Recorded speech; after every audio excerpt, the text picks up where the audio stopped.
Bom dia. Agradeço antes de mais nada a presença de vossas senhorias aqui nessa manhã fria. Sei que às vezes não é fácil acordar cedo, ainda mais nas férias, né? Se bem que advogado não tem férias, né? Mas para os estudantes que agora têm a oportunidade de se dedicar um pouco mais, sem a exigência do curso, do dia a dia, e eu sei que vem aqui por gosto. Eu, agora nesse momento, eu digo que eu estou pagando talvez uma dívida, porque depois de muito tempo estar do lado que vocês estão, aprendendo assim como vocês estão, eu me sinto na obrigação de passar um pouco do que eu coletei durante esses anos. Mesmo porque não seria justo, depois de tanto estudo, eu sentar em cima e falar assim, a bola é minha, não brinco com ninguém. Então eu vim dividir um pouco com vocês. Eu digo dividir um pouco porque, antes de mais nada, eu não tenho a pretensão de esgotar o assunto. Mesmo porque o assunto está sendo muito debatido, ele está na crista da onda, temos uma série de inovações que estão sendo implementadas agora, algumas já estão funcionando, outras nem tanto, ou pelo menos como deveriam estar. E também os temas que nós vamos abordar hoje, eu normalmente costumo fazer em 2 palestras, cada palestra por cerca de 2 horas mais ou menos. Mas se eu fosse juntar as 2 e trazer aqui e ficar 4 horas com vocês, vocês iam fazer que nem fizeram com o George Bush, lá jogariam um sapato, né? E como estou próximo aqui, eu corro um risco muito grande. Então eu juntei as 2 e cortei um pouco. Não se preocupem que nós vamos sair aqui antes do almoço. Mas o assunto que me traz hoje aqui é a respeito do processo eletrônico e da certificação digital. Nós vamos comentar sobre os 2, não de forma aprofundada, mas a minha missão aqui é trazer para vocês o que está sendo feito, o que já foi feito e o que nós temos já de ferramenta para trabalhar. E nessas poucas horas que nós vamos ficar aqui, eu pretendo passar isso e depois fico aberto a perguntas também. Não só agora, como depois, dentro do possível, eu me comprometo a responder as perguntas que me forem enviadas por e-mail. E um outro detalhe, eu sei que tem muitas pessoas que gostam de anotar, mas esse material eu deixo ele disponível no site sobre as condições do Creative Commons. Caso vocês não conheçam, eu cedo alguns direitos. Dentre outros aqui, eu permito que todos vocês usem o meu material da forma que achar melhor lhe aprouverem, desde que não se esqueçam de nomear o pai, esse que vos fala, e nem que use para fins comerciais, por motivos óbvios. Mas para mostrar para o cunhado, para a mãe, para quem quiser, está à vontade. E depois, se surgir alguma pergunta, também eu fico aqui à disposição para responder. É muito importante esse contato que nós temos, porque o conhecimento é necessário ser dividido. Eu aprendi há muito tempo que o livro ele não deve ser utilizado para enfeitar estantes, e sim para circular de mão em mão. E é com esse intuito que eu e o Departamento de Cultura e Eventos estamos disponibilizando esse conhecimento não só aqui em São Paulo, como também em muitas cidades do interior. E eu convido todos, agora já de antemão, a conhecerem a ESA, que é a Escola Superior de Advocacia, da qual nós vamos ministrar um curso sobre Direito de Informática, que é um curso de pós-graduação, é um curso de especialização de 2 anos. Eu posso lhes dizer que grandes professores já foram convidados e aceitaram. Vocês vão ter a oportunidade de ter contato com grandes nomes do direito. E é uma matéria multidisciplinar, onde nós vamos ver a propriedade intelectual, responsabilidade civil, processo eletrônico e outras matérias mais. Quem tiver interesse é só entrar no site da Ordem, tem um link lá para a ESA e lá tem o curso com a ementa do curso.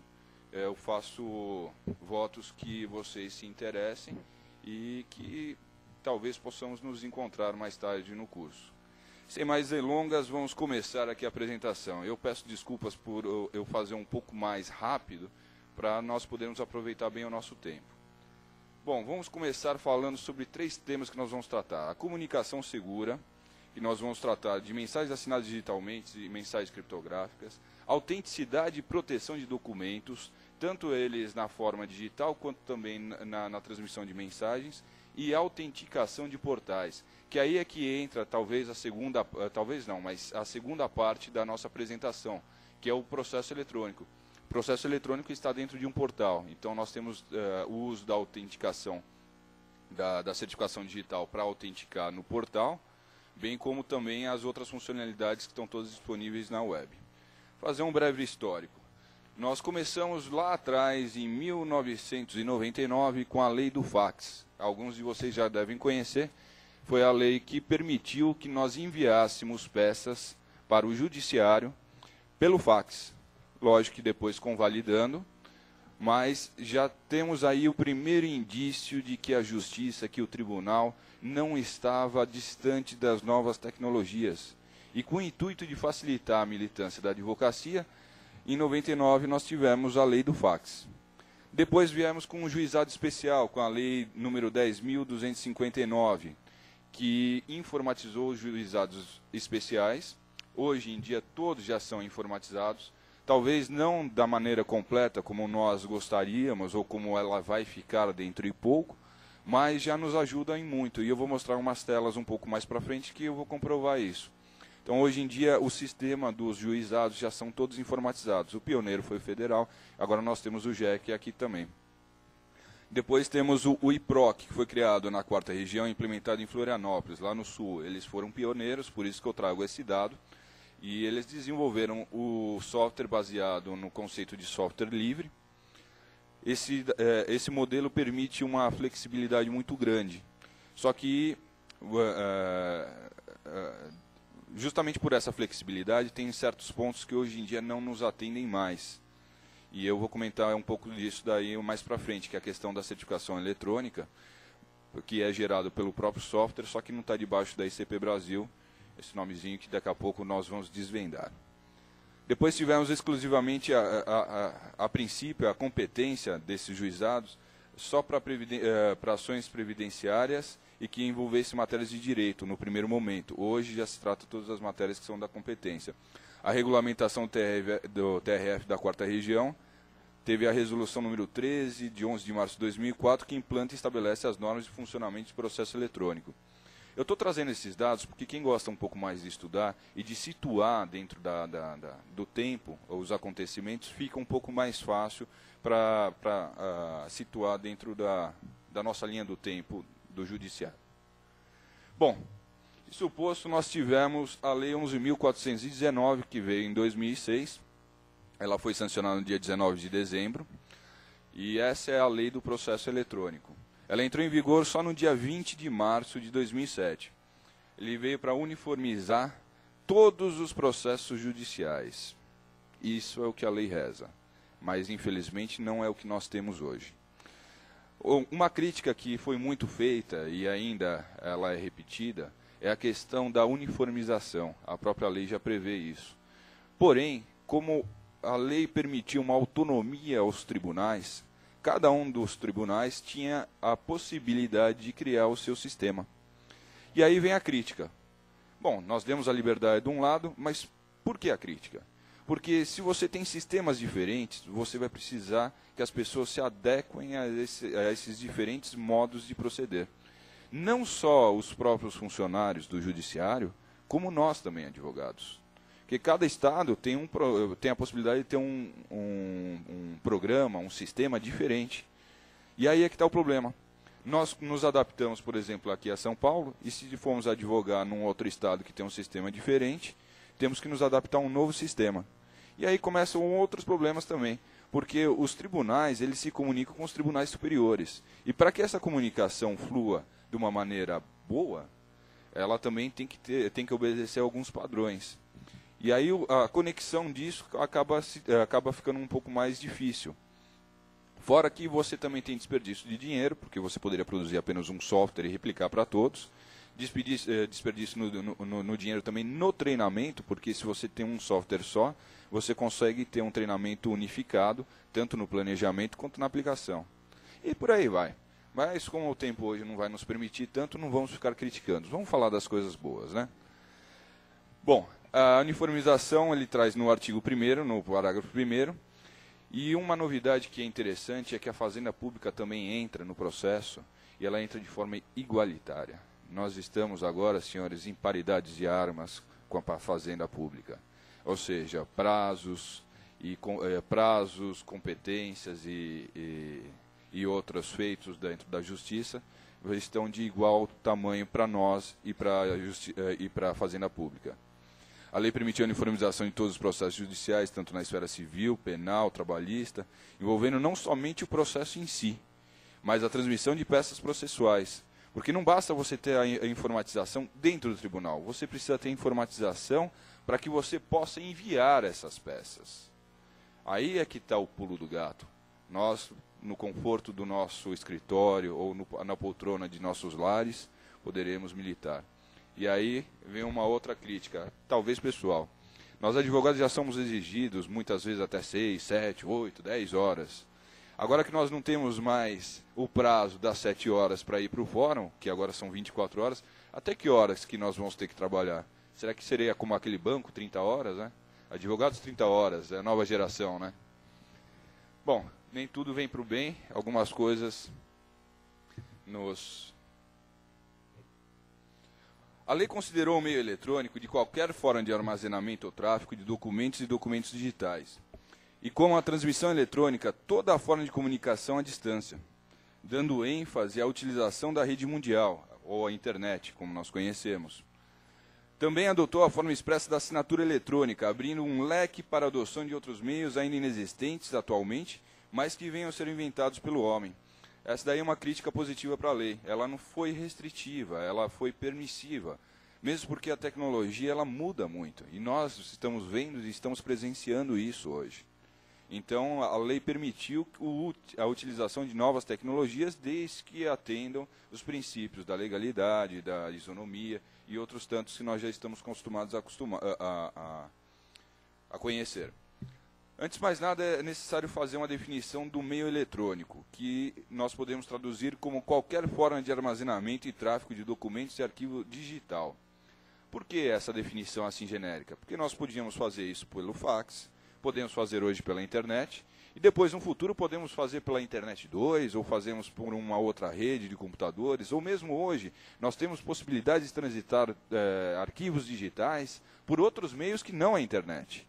Logo, isso nos permite a utilização de tecnologias que já estão disponíveis hoje ou que venham a ser inventadas. Os profissionais que atuarem nos processos eletrônicos... desculpe. A transmissão eletrônica é toda forma de comunicação à distância, com ênfase na rede mundial, que eu já falei. Cadastro e identificação, assinatura eletrônica e cadastro no Poder Judiciário. Esse daí é um ponto que eu considero que talvez possa ser melhorado na lei. Porque ela permite duas formas de nós nos identificarmos perante a justiça no portal. A primeira forma é através de uma autenticação, que pode ser feita com base em um cadastro. Como é que funciona isso? É mais ou menos como funciona hoje no Tribunal de Justiça de São Paulo. Eu vou mostrar as telas mais para frente e vocês vão ver exatamente como funciona, mas eu já adianto. Nós fazemos um cadastro, esse cadastro ele é conectado com o cadastro que nós temos na OAB São Paulo, logo ele puxa alguns dados, então nós temos o quê? Duas bases trabalhando. A primeira base que vai estar no tribunal, que vai autenticar a nossa entrada no sistema. E essa base está em conexão com a base da OAB, que vai dizer se nós estamos aptos ou não para representar processualmente uma parte. Ou seja, se nós não temos algum problema de suspensão, de exclusão ou outro qualquer. Bom, eu digo que isso daí merece um estudo mais aprofundado exatamente pelo seguinte. Primeiro que o tribunal está mantendo uma nova base. A questão de você manter uma nova base é que você tem mais custos, você tem mais possibilidades de falha, você tem mais possibilidade de invasão, de vírus e outras coisas mais. E não há necessidade disso. O que pode ser feito é uma tecnologia que já é usada, e ela é usada no STJ. Aliás, recentemente foi inaugurada no STJ. Que nós fazemos a autenticação já com a certificação digital. Então, ao invés do tribunal manter uma base de dados, ele vai buscar essas informações na certificação digital e autentica com ela. Por quê? A autenticação é a forma como um sistema ou uma pessoa consegue ter certeza de que o interlocutor que está falando com ele é quem diz que é. Um exemplo do mundo real que é fácil nós lembrarmos, que nós temos isso no dia a dia, é quando nós ligamos para um banco ou para uma companhia de TV a cabo, telefônica, e que a pessoa pede para que nós confirmemos alguns dados que, teoricamente, só nós temos. Ou seja, data de nascimento, nome da rua onde mora, nome da sogra, não, quer dizer. Mas tem alguns dados que teoricamente só nós sabemos. O problema disso é que esses dados, eles podem vazar e outras pessoas podem ter esses dados. Logo, essa confirmação, essa autenticação, ela é fraca. Ela não se presta, talvez, para o que deveria, para o que ela foi designada. E isso pode ser substituído pela certificação digital. Logo, a autenticação feita pela certificação digital, ela é mais segura do que essas outras todas. Cadastro de identificação, assinatura eletrônica, que nós vamos falar mais demoradamente mais para frente, e o cadastro no Poder Judiciário. Isso daí acontecia muito lá no GEF, hoje em dia ainda acontece que você faz um cadastro, você tem que se apresentar lá, mostra o seu cartão do advogado, se identifica e libera a senha que você mesmo já escolheu. Então, funciona justamente com o que eu acabei de expor, esse banco de dados que o tribunal mantém. Atualmente, nós temos uma série de facilidades para o processo, que o processo eletrônico nos traz. Os usuários podem movimentar qualquer momento e os prazos podem ser cumpridos até o último minuto e segundo do dia. Isso talvez possa ser uma coisa boa para nós, né? Evita aquela correria das 5 horas da tarde para correr para o tribunal, né? Acho que ninguém passa por isso aqui, né? Bom, a movimentação processual pode ser feita quando o evento for idêntico para mais de um processo. Isso daí acarreta o que é uma celeridade na justiça. Digamos que tem um ato da justiça que deve ser praticado em vários processos, ele pode ser feito em lote. Por exemplo, eu mesmo participei de um ato desse, eu distribuí uma ação no GEF, no Juizado Federal, e por um erro acabei esquecendo de juntar um comprovante de residência. Aí eu recebi um despacho. Só que eu recebi um despacho e achei estranho. Justamente por quê? Porque nesse despacho contemplava não só a minha causa, como mais pelo menos outras 150. Mas o que acontece? Se você tem a necessidade análoga, você não precisa que o juiz dê um despacho para cada um. O próprio sistema eletrônico reúne os processos que têm as mesmas condições e o juiz, com um despacho só, consegue fazer isso para todos os processos. Lógico que não é para sentença. Lógico que são decisões interlocutórias meramente formais. Mas isso ganha-se muito tempo. Porque ao invés de ir para a mesa do juiz uma pilha de processos para ele despachar um a um, esses processos são despachados, desculpe o termo chulo, de baseada, né? Mas as rotinas processuais também são automatizadas em quase toda a sua totalidade, como eu vinha dizendo. Algumas, como juntar de documentos, numeração de páginas, passam a ser desnecessárias e excluídas. Isso é um ponto muito importante, porque muitas vezes a pessoa, logo que passa no concurso do judiciário, vai toda empolgada para trabalhar, e lhe colocam para fazer o quê? Grampear e numerar a página. Só nisso daí a pessoa já tem um desânimo, né? Fala, pô, depois de ter estudado tanto tempo, investido tanto dinheiro, eu vou ficar aqui furando e grampeando e numerando? Então você já tem um desânimo do servidor nessa questão. E esse servidor, ele não está sendo dispensado, ele está sendo realocado, ele está sendo mais bem valorizado, porque hoje, quando ele chega num juizado que já tem o processo digital, ele não vai ser colocado na frente de um furador, de um grampeador, vai ser colocado na frente de um computador.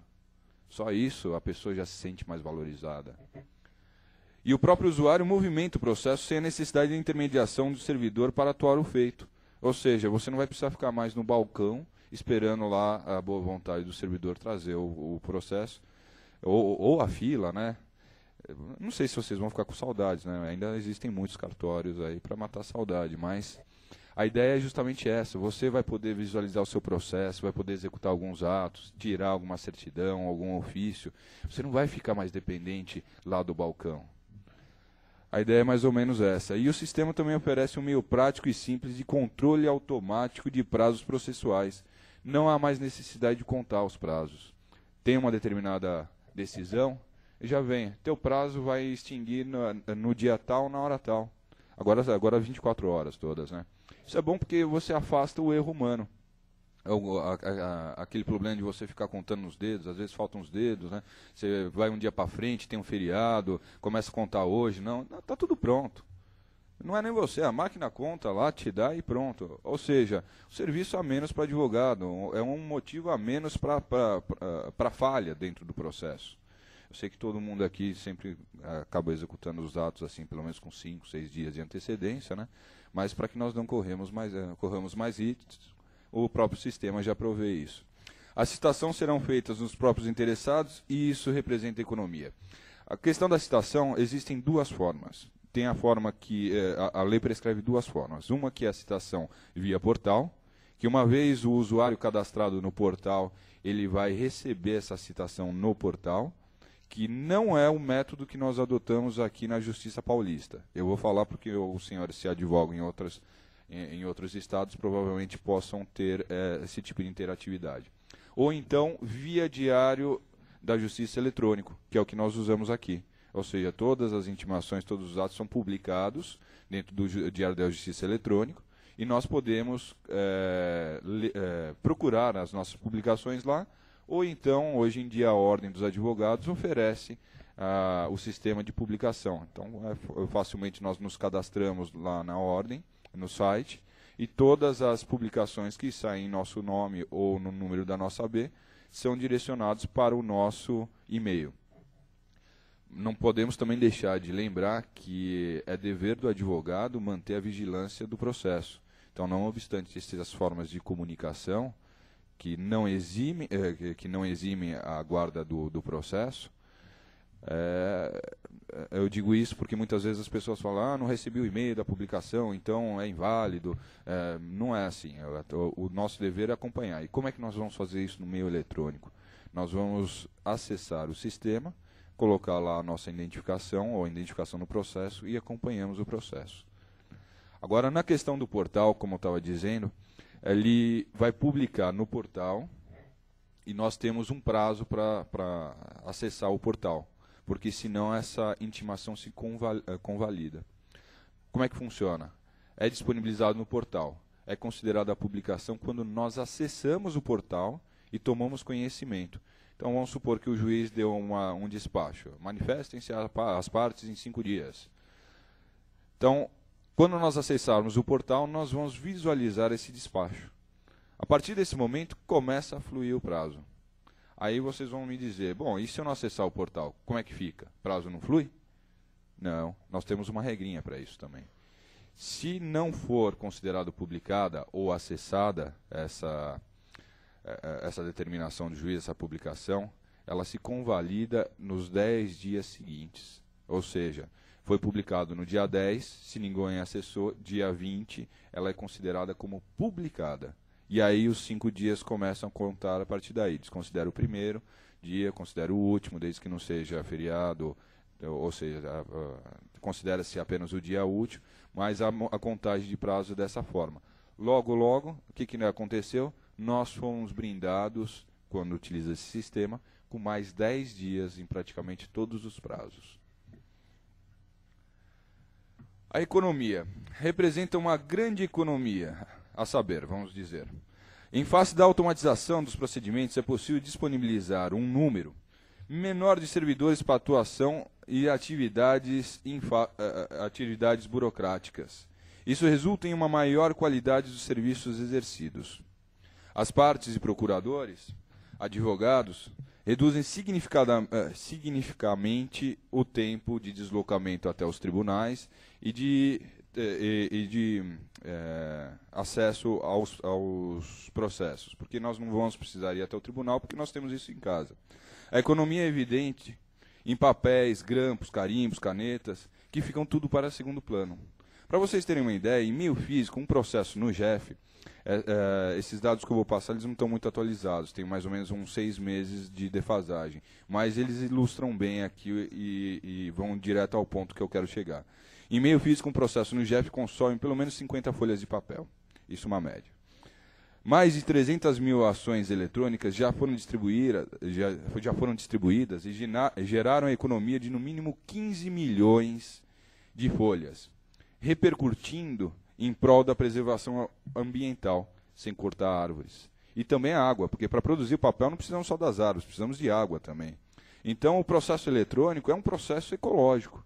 Ele nos proporciona o quê? Economia de papel, de tempo. Eu acho que o único que não deve estar gostando muito do processo eletrônico são os fabricantes de papel, né?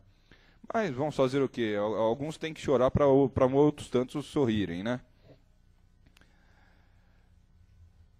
A MP 2200, ela veio para criar a ICP Brasil.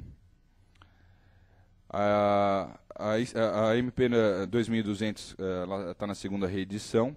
Ela foi convalidada pela medida provisória número 32, que, dentre outras disposições, tem uma colocação que diz que serão reeditadas todas as medidas provisórias até a apreciação do Congresso Federal. E, no final das contas, o que acabou fazendo essa MP? Ela convalidou todas as medidas provisórias e transformou em lei, porque enquanto que o Congresso não apreciar, elas estão válidas. Então, a MP 2200, que cria a ICP Brasil, ela tem a força de lei convalidada pela pela Emenda Constitucional número 32. Aqui nós estamos vendo o artigo 1º, o parágrafo 2º da Lei 11.419, para seus fins considera a assinatura eletrônica e cadastro prévio no Poder Judiciário. Aqui é aquela permissão que nós temos na própria lei para que seja utilizado o cadastro do Judiciário como se fosse uma forma de assinatura eletrônica. Isso eu acredito que no futuro vai acabar caindo e vai ser tudo como o sistema do STJ. Então, eu coloco isso daqui apenas a título de informação para que os senhores não fiquem sem esses detalhes da lei também. Aqui eu trouxe mais um apontamento, comprovação, autoria e integridade dos documentos. É permitida outra forma de assinatura eletrônica que não da ICP Brasil?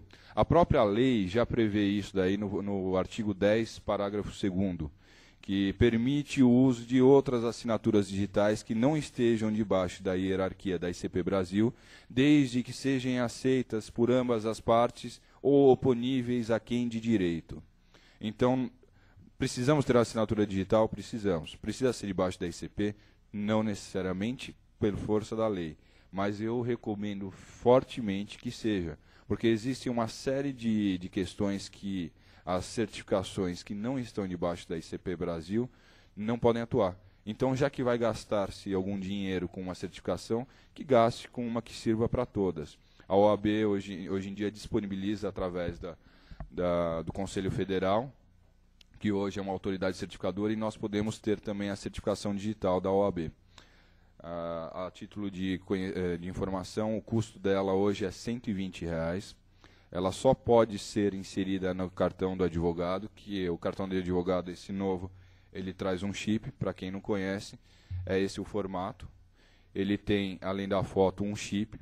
Esse chip é uma mídia de segurança, ela permite que nós gravemos aqui alguns dados, no caso, a certificação digital.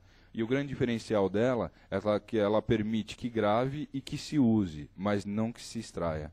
Por exemplo, para se fazer uma comparação com os cartões de tarja magnética, aqueles cartões eles têm algumas informações. E essas informações elas podem ser retiradas e recolocadas em uma nova mídia. Por isso que ela é perigosa. Hoje em dia, quem já tem os cartões de bancos com chip, sabem que o limite é maior e a segurança é maior. Logo, nós temos o quê? Uma tecnologia a nosso serviço que nos dá uma segurança maior. Bom, para que nós tenhamos essa certificação digital, nós precisamos ter essa carteira, que ontem me foi informado, se não me engano, são R$ 38,00 o custo para adquirir para quem não tem. Depois dessa carteira, nós vamos ter que pagar mais os R$ 120,00, que seria o arquivo ou a certificação eletrônica que vai ser inserida nesse chip. E, além disso, nós vamos precisar também disso daqui, que é um leitor de cartão. Porque é o seguinte, como é que nós fazemos para acessar os dados que está aqui? Só através disso daqui. Nós colocamos uma ponta dessa daqui no computador, é uma ponta USB, a grande maioria de vocês já devem ter visto ou conhece, os computadores modernos têm. Nós inserimos aqui o cartão, e aqui ele tem a possibilidade de ler os dados que estão aqui dentro.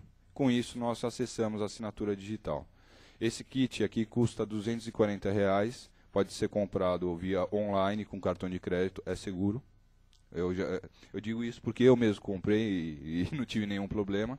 Depois de comprado, tem que comparecer em algum posto de autenticação onde a pessoa se identifica, aí recebe uma senha e finalmente coloca a certificação digital aqui dentro. É assim que funciona.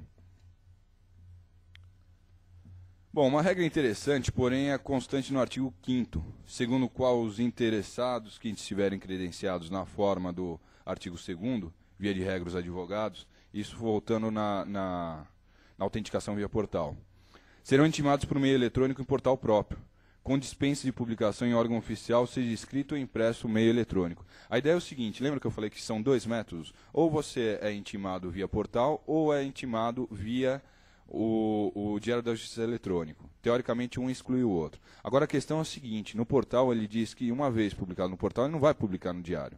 Mas o próprio portal ele já tem o recurso de te enviar um e-mail. Então veja como é que funciona a mecânica. No portal ele já sabe que você vai ser intimado e te manda a intimação por e-mail direto. No outro não, ele publica no Diário da Justiça eletrônico e aí alguma outra pessoa, uma entidade como faz a ordem ou a própria ASP, ela tem que fazer a leitura disso tudo e aí te manda o e-mail. É mais interessante ainda que as tais intimações somente serão consideradas realizadas no dia que a pessoa a ser intimada realizar a consulta eletrônica, com teor da informação, como eu já disse. Prevendo a possibilidade do interessado, quem se destina à publicação, não efetuar a consulta e, consequentemente, não ser possível considerá-lo intimado.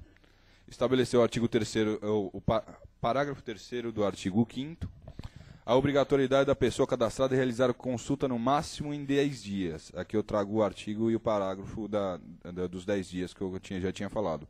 Contados da data do envio da intimação, sob pena de ser considerada efetivada no término desse prazo.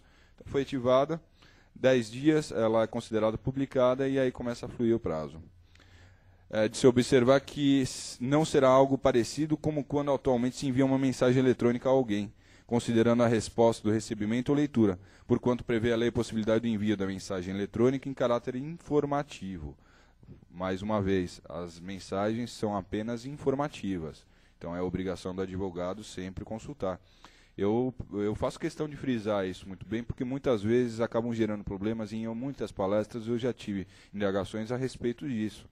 Ah, mas como é que considera? Como é que nós vamos publicar? Ah, mas então se eu não receber o e-mail, então não está publicado. Ou seja, nós não podemos descuidar de continuar com a guarda do processo.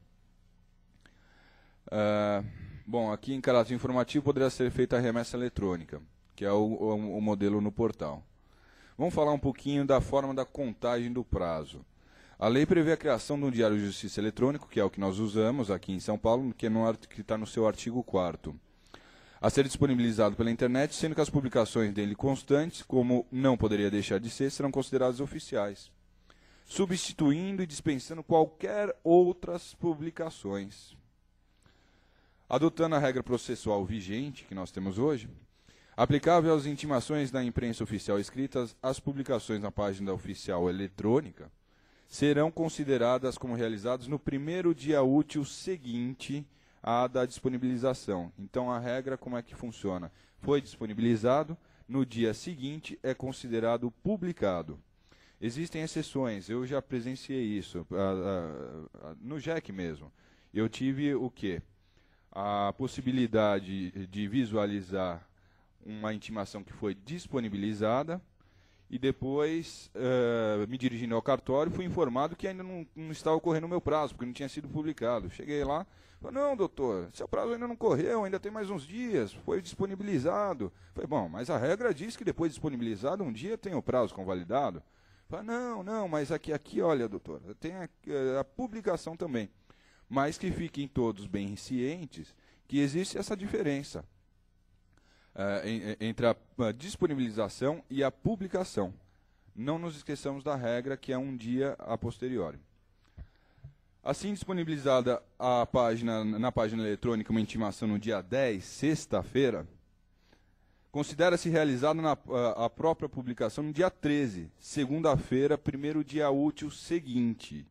Eu coloquei o exemplo da sexta-feira justamente para ilustrar esse ponto, porque muitas vezes as pessoas se esquecem dos dias úteis, né? Mas quando nós estamos cansados, chega sexta-feira, nós não esquecemos que os dias do final de semana não são úteis, né? Bom, mas continuando nesse exemplo, se por um acaso no dia 14, terça-feira, for feriado forense, o prazo para a prática do ato somente terá início no dia 15. Vejam como é que é, né? Nós temos o final de semana, temos aí um dia que também não é um dia útil, então vai se empurrando um pouquinho mais para frente. Se for no caso do portal, ainda nós temos aqueles 10 dias, né? Bom, chegamos no momento de começar a tratar um pouco mais de certificação digital. Primeiro, é necessário fazer uma diferenciação entre o mundo real e o mundo digital. No mundo físico, que nós estamos acostumados, nós temos o quê? As cartas, que elas encerram informações que nós podemos passar uma cola e nós temos uma certa garantia de que aquilo lá só será visualizado pelo destinatário. É uma garantia fraca, porque com a chaleira lá fervendo, nós conseguimos soltar lá o lacre da carta e visualizar o que tem dentro. No mundo digital nós temos o quê? A criptografia. A criptografia vem do grego criptos, empedrar, fortalecer. Ela traz a propriedade de encerrar uma certa informação de uma forma que somente quem realmente é o destinatário tem a possibilidade de acessar essas informações. Temos também a questão da identificação. Nós temos o registro geral, que, ao meu ver, é muito falho, só que no Brasil nós temos a possibilidade de ter 27 diferentes, né, um para cada estado. Temos ainda o CPF, temos um passaporte. Agora nós vamos ter a certificação individual digital, que vai entrar logo mais para frente. Aliás, foi tratado e trouxe o professor Danilo Doneda, que nos brindou com seus conhecimentos na segunda-feira, nos trouxe inclusive uma foto. Mas isso, como ainda está em projeto, eu não quis abordar. Mas a ideia é o quê? É a identificação. Mas essa mesma identificação nós podemos ter ela dentro do mundo digital, que é a nossa identificação digital. Ela é representada pela certificação digital, porque ela vai nos identificar dentro do mundo eletrônico. Temos também a assinatura digital. A assinatura é o que? É a manifestação de vontade.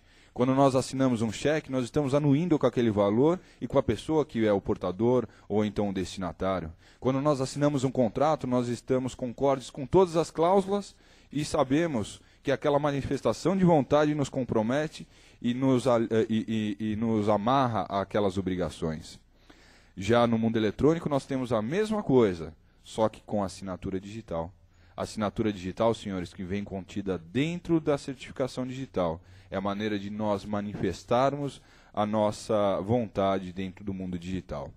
Temos também nota fiscal, até tivemos recentemente um congresso que a OAB participou também, o Congresso da Nota Fiscal Eletrônica. Nós temos recibos, notas fiscais eletrônicas, nós temos o SPED, temos o ECPF, temos uma forma, grande parte é tudo para o fisco nos controlar ainda mais, né? Mas a ideia é que nós possamos ter toda essa escrituração digital, essa escrituração na forma digital. O SPED já prevê que as empresas deixem de escriturar seus livros na forma cartácea, né, no papel, e passem a escriturar todas na forma digital. É um caminho sem volta. Nós estivemos lá na Secretaria da Fazenda, conversamos com muitos auditores e outras pessoas que estão cuidando do andamento desse processo, e realmente vai ser uma realidade, e senhores, logo em breve. Temos também, aqui eu coloquei os diretórios. O que seriam os diretórios? Seriam formas de armazenar informações. Por exemplo, uma agenda telefônica é um diretório, porque ela contém uma série de registros. Cada registro é um apanhado de informações sobre uma pessoa. O conjunto disso forma um diretório. Então, nós temos hoje já o quê? Listas eletrônicas, listas de telefones eletrônicas. Eu trago isso porque muitas das coisas que nós estamos falando aqui, elas serão refletidas dentro do mundo eletrônico. Inclusive o armazenamento e disponibilização de informações, de informações tanto da questão do processo eletrônico, como também da certificação digital. Por falar em certificado digital, nós temos aqui alguns dados técnicos. Ele é definido pelo padrão X500 e X509, e ele é composto por dados do identificado, por dados do órgão emissor, por dados de validade, assinatura do órgão emissor, chave e criptografia. São todos elementos que pertencem e que estão dentro do certificado digital. Ele também possui duas chaves, uma chave privada e uma chave pública. A chave privada de criptografia, ela é um arquivo que é geralmente armazenado em uma mídia especial. Foi como eu disse, é uma mídia que permite somente uma gravação e não permite a extração. Um certificado digital é possível se identificar, assinar digitalmente, enviar e receber documentos, ou seja, nós temos uma série de funções e nós vamos ver algumas hoje. Para nós entendermos também a questão da validade do certificado digital, primeiro nós vamos ter que entender como é que funciona o ciclo de vida de um certificado eletrônico. Nós vamos adquirir e nós precisamos saber por quanto tempo funciona e como funciona. Então, vamos colocar isso numa linha do tempo, que é a melhor forma de representar. Primeiro, nós precisamos solicitar o certificado. Uma vez solicitado, nós preenchemos alguns dados, enviamos para a empresa, e ela vai analisar e dentro e se for possível, ela vai emitir o certificado. Porém, a emissão de certificado não se confunde com o início da validade do certificado. Às vezes sim, às vezes não. O que eu quero dizer é que o início da validade do certificado pode ser diferente da emissão. Depois nós temos o quê? Depois do início da validade, a possibilidade de assinar documentos. Antes da validade é impossível, acho que até por uma maneira lógica, né? Uma vez que nós temos a possibilidade de assinar documentos, nós podemos assinar e a partir desse momento podemos verificar a qualquer tempo. E depois de verificar, depois desse momento que o certificado já está válido, nós estamos assinando e verificando, ele pode se extinguir ou ser revogado. Por que ele é revogado?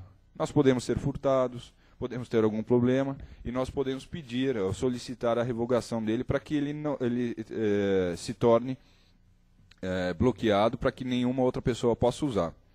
Mas vejam que a revogação nem sempre se confunde com o fim da validade, porque nós podemos revogar ou não. Se nós não revogarmos, ele se extingue na validade. A validade depende do tipo do certificado. Nós temos o certificado do tipo A1, que é o certificado que a seccional emitia até então, que tem a validade de 1 ano. E nós temos esse daqui, que é o tipo A3. Apesar do tipo ser coincidente, a validade também é de 3 anos. Não tem uma relação direta. Mas esse certificado ele vale por 3 anos. Depois de 3 anos, nós precisamos renovar esse certificado.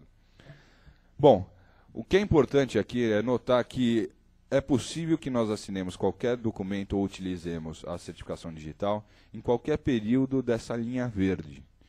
Agora, essa linha verde ela representa o que? A validade. Vejam que a validade vai até a revogação. Ou ela poderia até ao fim da validade.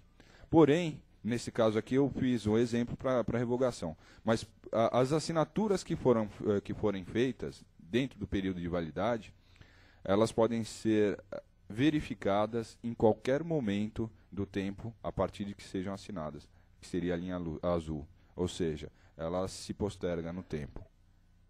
Isso seria o ciclo de vida no certificado eletrônico. Agora nós temos alguns requisitos e uso do certificado digital. O primeiro seria a autenticação. A autenticação nos provê o quê? A identificação de uma pessoa, é a nossa identificação dentro do meio digital. Temos também a confidencialidade, que nos é proporcionada pela criptografia. E nós temos as privacidades das informações que nós criptografamos. Temos também a integridade, porque isso é uma coisa muito importante. Não adianta nós termos os dados criptografados se eles não estiverem íntegros. E quando eu digo íntegros, tanto na modificação do seu conteúdo, quanto na quantidade do seu conteúdo. Uma vírgula sequer que é movida, ela já se quebra a assinatura digital e é facilmente reconhecido. Para melhor entender, um documento digital, quando ele é assinado, é como se ele fosse envolto em uma membrana, que seria a assinatura digital, que para uma membrana transparente que permite visualizar os dados. Mas qualquer dado que é alterado quebra essa membrana, como se fosse uma bolha de sabão, linda, bonita, mas frágil, e que se quebra e se destrói. Com isso, nós temos o quê? A garantia da segurança dos dados, a integridade. E, por fim, temos uma outra propriedade que eu considero muito importante, que é a do não repúdio. O não repúdio nos diz que tudo que for assinado não pode ser repudiado, não pode ser alegado que não foi a pessoa que assinou. Acredito que os senhores já devam ter tido algum caso, que às vezes um cliente assina com uma assinatura um pouco diferente, e depois quando alguma coisa não lhe convém, fala assim, não, doutor, não fui eu que assinei isso, veja bem, não é minha letra, que não sei o quê, repudia. Com a assinatura digital, não é possível. Uma vez assinado, tem que ser cumprido, ele acaba engessando as pessoas, e isso por força de lei. Por isso eu reputo, senhores, tomem muito cuidado com sua certificação digital, guardem muito bem, guardem o seu acesso, que seria a senha ou biométrico, para que não caia na mão de ninguém, porque uma vez assinado, obriga a pessoa a cumprir o que foi anuído dentro de um contrato ou de uma petição, o que quer que seja. Bom, nós concluímos com isso que a criptografia por chaves públicas resolve o problema da privacidade, da comunicação e de documentos, mas não o quê? Até então eu falei sobre a tecnologia da certificação digital. Só que aí ficam alguns problemas a serem resolvidos, que é o problema da obtenção, a distribuição, validação, vinculação e revogação. E isso nós vamos solucionar através da ICP. Foi quando foi criada a ICP, porque ela vai prover um método que você tenha acesso e possa adquirir uma certificação. Ele vai emprestar confiabilidade para a sua assinatura. Ela vai te dar todos esses requisitos que antes nós não tínhamos. Ou seja, nós temos a tecnologia e agora com a ICP, que foi criada por lei, nós damos força de lei para toda essa tecnologia. Então, a ICP, ou PKI, para quem for estudar, a PKI é o Public Key-Ring Infrastructure. Seria o análogo no inglês. É muito conhecido porque, como a tecnologia é americana, ela nada mais é do que um conjunto de máquinas, softwares, procedimentos, pessoas, determinações, que se englobam todas dentro de um órgão. No caso aqui do Brasil, é o Comitê Gestor, que está ligado à Casa Civil da Presidência da República, onde ela define não só os padrões, como também as metodologias e procedimentos. E essa infraestrutura toda, ela gera um certificado eletrônico, que é através de um software que gera um arquivo. E esse arquivo é distribuído para outras autoridades certificadoras. E cada uma dessas pode replicar para outras autoridades certificadoras ou para as pessoas que querem e que necessitam a certificação digital. Quando eu digo pessoas, tanto pessoas físicas quanto jurídicas. No caso da Receita, nós temos o ECPF e o ECNPJ. As empresas, principalmente as que trabalham com comércio de importação e exportação, já precisam ter o ECNPJ para fazer movimentações de suas cargas e seus tributos. O Brasil adotou o sistema de chaves assimétricas e um par de chaves, uma pública e outra privada. O que uma faz, a outra desfaz. A regra é essa. E somente o titular possui a senha da sua chave privada. Isso é muito importante também trazer um outro dado. A metodologia, a tecnologia, melhor dizendo, que nós usamos aqui no Brasil, ela é muito robusta, é muito forte. Ela é mais robusta do que a americana. Justamente lá nos Estados Unidos, que nós achamos que tudo é mais forte ou mais robusto, lá eles optaram por não ter uma assinatura tão robusta, justamente porque eles não querem que as informações fiquem inacessíveis. Os americanos são um pouco paranoicos, né? E aqui no Brasil nós temos o quê? Uma tecnologia de 1024 bits. É uma tecnologia muito forte. Tanto é que um banqueiro famoso, não vou citar o nome por uma questão ética, ele teve alguns arquivos preservados, a Polícia Federal não conseguiu ter acesso, né? Justamente por essa criptografia. Então vejam, senhores, o quanto é forte essa criptografia. No caso aqui no Brasil, como eu já disse, foi criada pela MP 2200. O artigo 6º é o par de chaves assimétricas. Bom, nesse momento eu vou fazer um pequeno parênteses, mas de uma maneira um pouco mais rápida. Vamos explicar o que são chaves simétricas e assimétricas, né? Bom, assimétricas, o A é a negativa, né? Então vamos começar pelo positivo. Simétricas. Chaves simétricas. Simetria proporciona uma ideia de igualdade. Por exemplo, que nem o corpo humano, ele tem uma simetria. Pelo menos a grande maioria, né? Então o que tem do lado direito tem do lado esquerdo, né? Desculpe. A ideia é o quê? É que você vai ter uma chave criptográfica. Como é que funciona isso? Nós temos uma mensagem, que pode ser um texto, pode ser uma fotografia, pode ser um som, o que quer que seja. É uma mensagem digital. Essa mensagem ela vai passar por um processo, que seria a criptografia, e vai ser expelida uma outra mensagem. Vamos trazer isso daqui para um negócio que nós conhecemos mais? Vamos imaginar que nós estamos lá no primário e nós temos lá que fazer um comunicado para um amiguinho para que os outros não vejam. O que nós fazemos? Pegamos uma determinada frase e usamos a língua do P. Alguém já ouviu falar na língua do P? Nós colocamos um Pzinho na frente da palavra ou da sílaba. Então, pé fui, pé ontem, pé não sei o quê. Então você coloca o quê? Uma chave na frente. Você tem uma frase, você colocando essa chave, você vai traduzir ela de uma outra forma. E somente quem tem essa chave vai poder trazer de volta essa informação. Bom, passando isso daí para o meio eletrônico, essa chave seria o quê? Uma senha, e você tem aqui um cálculo matemático que vai fazer essa tradução. Só que o problema é justamente esse. Se a chave ela é igual, você tem que passar a mensagem e a chave. Então você tem o risco de vazar a mensagem junto com a chave. Foi-se adotado o sistema de chaves assimétricas. Ou seja, você vai utilizar duas chaves. Você vai usar a tua chave e a chave do destinatário. Então, o que uma chave faz, a outra desfaz. Eu vou passar um e-mail para o senhor, eu vou pegar a sua chave pública e vou criptografar. Quando eu passo por esse processo, eu já estou utilizando a tua chave. E ela chave é uma chave pública, que todos têm acesso.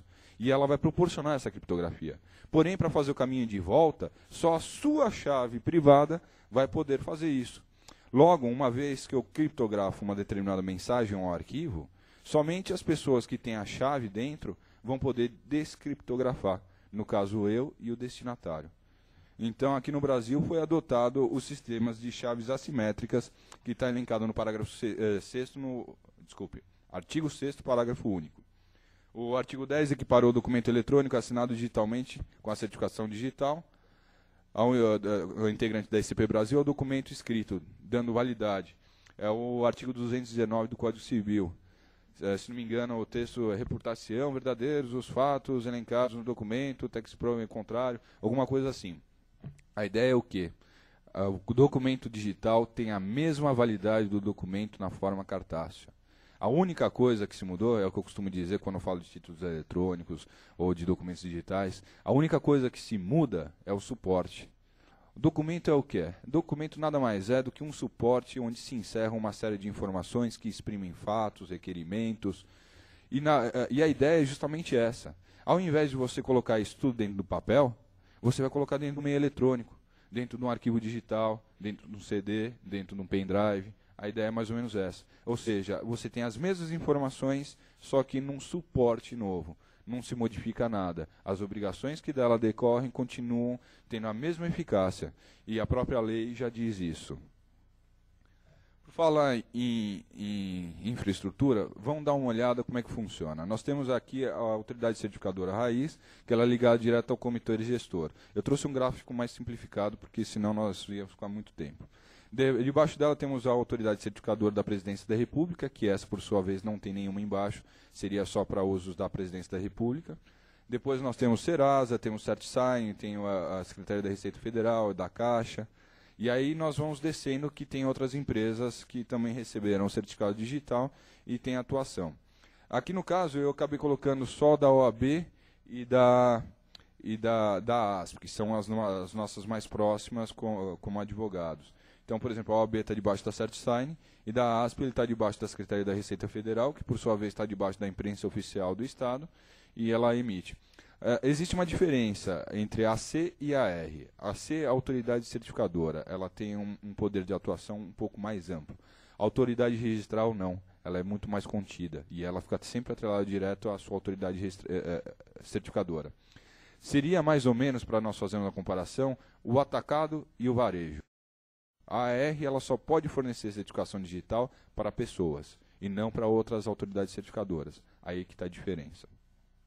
É um processo que garante que uma chave pública pertence efetivamente a uma pessoa ou entidade, né? A autoridade certificadora pode ser a própria entidade a ser acessada ou outra dedicada apenas a essa função. O certificado é conferido com a chave pública da autoridade certificadora, ou seja, nosso certificado tem todas as outras chaves públicas da hierarquia. Quando nós assinamos, nós não estamos colocando só a nossa assinatura, nós colocamos também a da OAB, a da CertSign e da autoridade certificadora raiz. Logo, isso nos confere uma credibilidade maior, porque a possibilidade de chegar até a pessoa é muito mais concreta. E com essa possibilidade, nós podemos realizar outros negócios que talvez não poderíamos realizar de uma forma diferente. Por exemplo, vamos supor que nós vamos comprar um lote de madeira lá no Acre. Você vai negociar com um madeireiro que você nunca viu. Como é que você vai assinar um contrato e se obrigar dessa forma? Tem duas opções. Ou você vai até lá, conhece a madeireira dele, o madeireiro, ou então você faz um contrato e pede para ele reconhecer a firma. Só que nós sabemos que o reconhecimento de firma enseja, às vezes, em fraude. Ele pode ser falho. Já com a certificação eletrônica, a possibilidade de fraude é mínima, ou quase zero. Então você tem pelo menos uma credibilidade que você vai saber quem é e vai chegar até alguém. E para essa pessoa conseguir, ela precisa se identificar nessas autoridades certificadoras. Então você vai confiar não só na pessoa, mas também nas autoridades que estão por trás dela. Aqui no exemplo que eu trouxe, nós temos aqui o certificado digital raiz e as autoridades certificadoras intermediárias. Certificado digital raiz, no caso aqui, só para estabelecer a hierarquia que já foi exposta, temos a ICP Brasil, depois a Receita Federal, CertSign, Imprensa Oficial e a ASP. Essas daqui são essas autoridades certificadoras que estão envolvidas nessas duas autoridades que eu comentei com os senhores, que são as mais próximas para os advogados e mais baratas. Temos aqui a autoridade certificadora da OAB, da ASP. A da OAB ela só pode ser colocada na carteira do advogado. A da ASP ela vem numa mídia própria, ela tem um cartãozinho próprio e pode ser encerrada lá. Nós temos também aqui o cartão, que é a leitora que eu já mostrei para os senhores, e existe uma outra leitora também, que é um dispositivo chamado PCM-CIA, que é parecido com cartão de crédito. Alguns computadores têm um slot, têm uma conexão, então nós colocamos esse cartão e depois inserimos a certificação digital para ser lida dentro desse dispositivo. Por falar em dispositivos, os mais típicos são esses que eu vou trazer para os senhores. Nós temos aqui o cartão, aqui no caso eu trouxe da Receita Federal. Nós já temos o ECNPJ, o ECPF, e é praticamente a mesma coisa. Aqui tem um modelo de leitor ligeiramente diferente, mas a função é a mesma. Mas o importante aqui é que vocês conheçam também uma outra tecnologia, que é do token. O token é esse dispositivo muito parecido com um pendrive. Só que qual que é a diferença dele? É que ele é uma mídia especial. Tal como a mídia que nós temos aqui, ele permite só a gravação e não a extração. Aí eu já digo que tem algumas vantagens, porque qual que é a primeira vantagem? Nós não vamos precisar ficar carregando isso daqui. Coloca o token no chaveiro e quando precisar tem. Eu acredito que a grande maioria das salas da ordem da OAB, a exemplo da ASP, já vão ter esse dispositivo para que nós possamos usar a certificação digital. Isso é uma questão de tempo. Mas fica também o token. Há pouco tempo eu tive em Americana e o presidente lá da subseção de Americana, ele já tinha o token e usa também. O uso é o mesmo, porque os dois estão debaixo da ICP Brasil. A única ressalva a ser feita é que talvez, friso bem, talvez no futuro possa ser exigido dos advogados a que a certificação seja emitida pela OAB. Pelo simples fato de que, por lei do Estatuto, a Lei 8.906, de 94, reza que o controle da inscrição e manutenção dos cadastros deve ser feito pela OAB. Então, quem diz quem pode ser advogado ou não é só a OAB. Mas esse controle pode ser feito de uma outra forma, como é feito hoje, junto com o Tribunal de Justiça, num convênio que tem com a OAB, que acessa essas informações. Então, eu gosto de prestigiar a OAB, né? Ela sempre nos prestigia tanto, fica aí a recomendação para os senhores. Vamos dar uma olhada na certificação eletrônica. Nós vamos no navegador, no browser, no Internet Explorer, clicamos lá em ferramentas, depois em opções. Chegando em opções, nós temos ali certificados. Clicando em certificados, nós conseguimos visualizar o certificado, que nada mais é do que um arquivo. Então aqui nós estamos começando a personificar o certificado. Logo, é possível acessar aqui no certificado outras informações. E visualizar também a hierarquia a que ele está amarrado. Aqui, no caso, veja, primeiro nós tínhamos ali a orelhinha geral que trouxe algumas informações. Eu pulei a detalhes porque ela é muito detalhista e tem uma série de coisas lá que são impressões digitais numéricas que não vão agregar nada à nossa palestra. Mas aqui nós conseguimos ver a hierarquia. Primeiro quadrado, autoridade certificadora raiz brasileira. Depois, ela delegou a certificação para a autoridade certificadora da CertSign, que é uma empresa particular, e que essa empresa está gerenciando a autoridade certificadora da OAB, que por sua vez colocou uma certificação digital, que me disponibilizou a certificação digital. Então vejam que quando eu assino, junto com a minha assinatura, vai também a da OAB, da CertSign e da autoridade certificadora do Brasil. É aí que também nós ganhamos um pouco mais de confiabilidade. Nesse momento eu faço necessário esclarecer o que é um documento eletrônico. Documento, como eu já falei, é um determinado suporte encerrando uma série de informações, uma manifestação de vontade. A forma eletrônica, ela pode tanto nascer eletrônico como ela pode ficar eletrônico. Como é que ela nasce eletrônico? Todos os senhores, acredito, já fizeram uma petição no Word, ou no BR Office, ou no WordStar, ou o editor de texto que melhor lhe aprovarem. A ideia é justamente o quê? É que essas informações tenham um suporte eletrônico. Então, quando nós escrevemos, quando nós datilografamos uma petição dentro do Word, nós estamos criando um documento eletrônico. E como é que ele se personifica? Quando nós salvamos esse arquivo e nomeamos ele. Então, nós temos aí, a partir desse momento, um documento eletrônico. Agora, eu digo que ele pode também ficar eletrônico. Por exemplo, os senhores vão demandar e precisam, por exemplo, de uma cópia de um contrato que foi feito há muito tempo, ou de uma cópia da carteira de trabalho, ou do RG, ou o que quer que seja. O que os senhores vão fazer? Vão escanear. Quando escaneia, ele está extraindo as informações daquele documento. Seria como se tirasse uma foto. Bem, na verdade, o scanner é uma grande máquina fotográfica. Então, vocês estão passando o documento para a forma eletrônica. Estão fazendo o quê? Apenas trocando o suporte. Deixa de ser o papel e passa a ser um suporte eletrônico. A geração e a existência do eletrônico é o que eu acabei de dizer, né? Agora vamos falar a respeito de um padrão, PDF. Vocês, senhores, já conhecem, existe um padrão da indústria chamado PDF.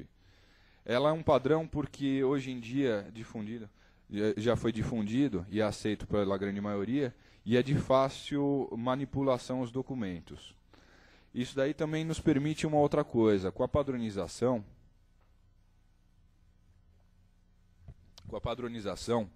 é mais fácil para desenvolver os sistemas. E hoje, como já foi difundido, ele é o padrão que foi adotado inclusive pelo tribunal. Ele também nos traz uma outra propriedade que é muito interessante. Uma vez que nós encerramos um documento no formato PDF, ele não pode ser modificado de uma maneira que não deixe rastros. Então isso também nos confere mais uma garantia. Porque a partir do momento que nós temos o documento um padrão PDF, se ele for modificado, é fácil de ser visualizada a modificação. Agora vem a pergunta. Ok, já sei o que é um PDF e sei que precisamos usar. Como vamos gerar um PDF?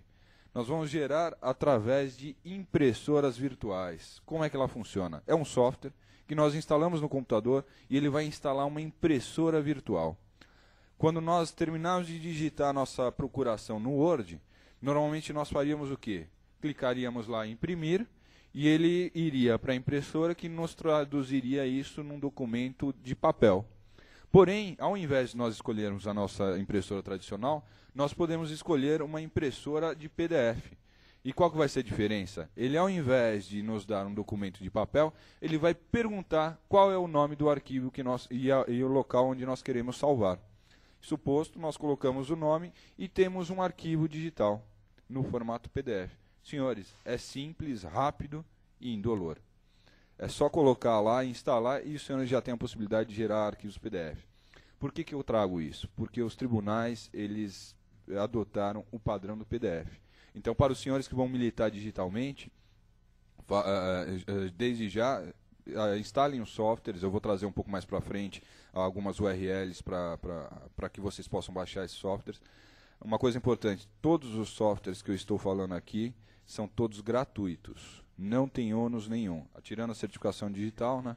Mas a utilização desses documentos, desses softwares, estão todos gratuitos.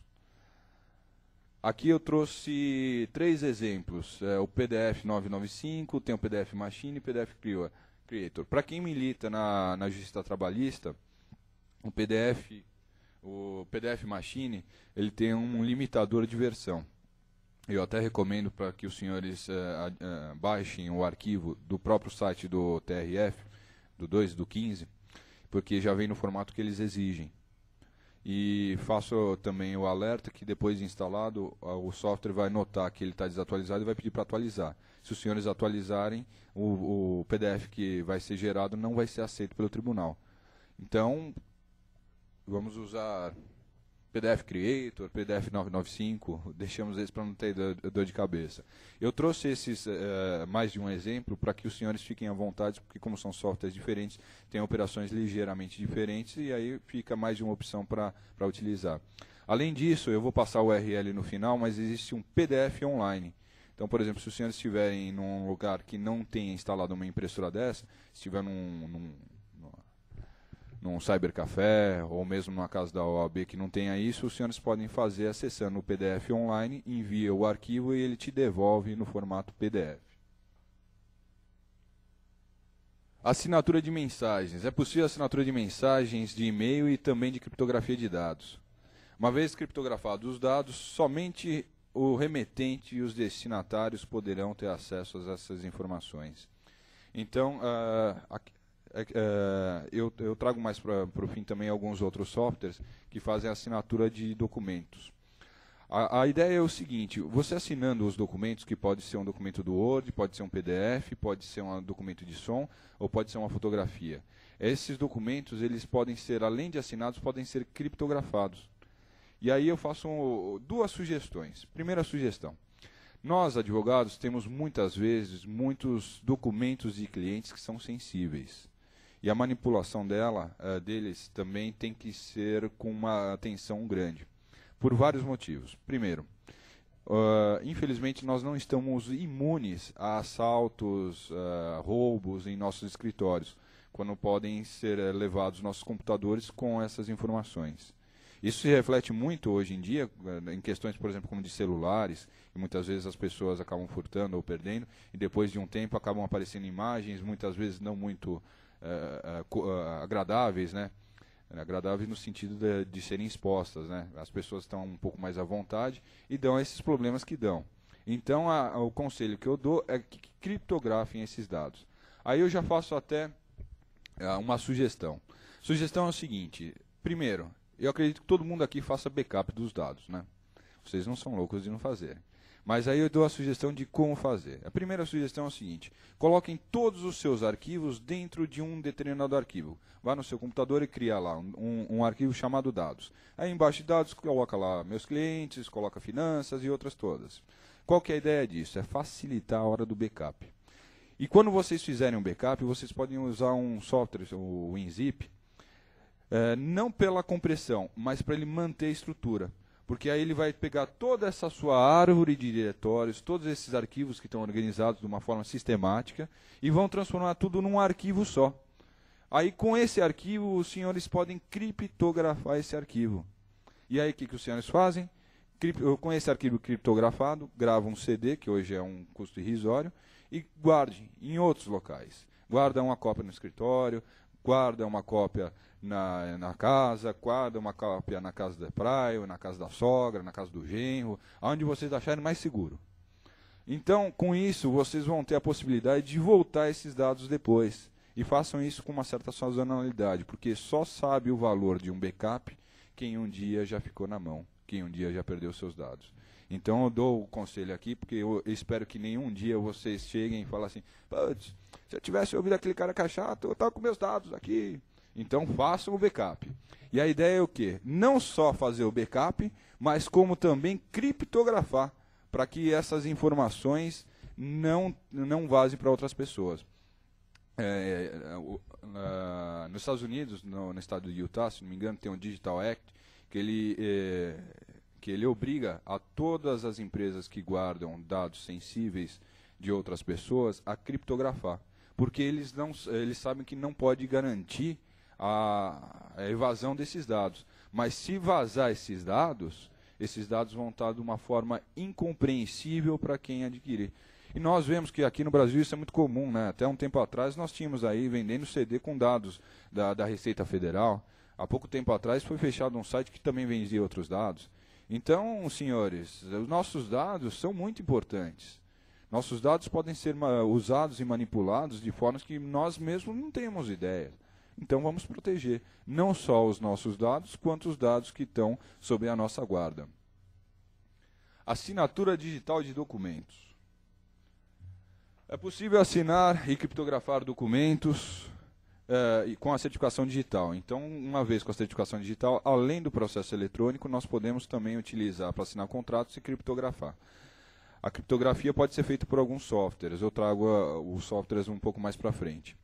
Quando é utilizado no processo criptográfico, somente é acrescentada uma assinatura, e esse assinou, e tem acesso ao conteúdo, portanto, protegendo o documento de qualquer outra pessoa que não o signatário.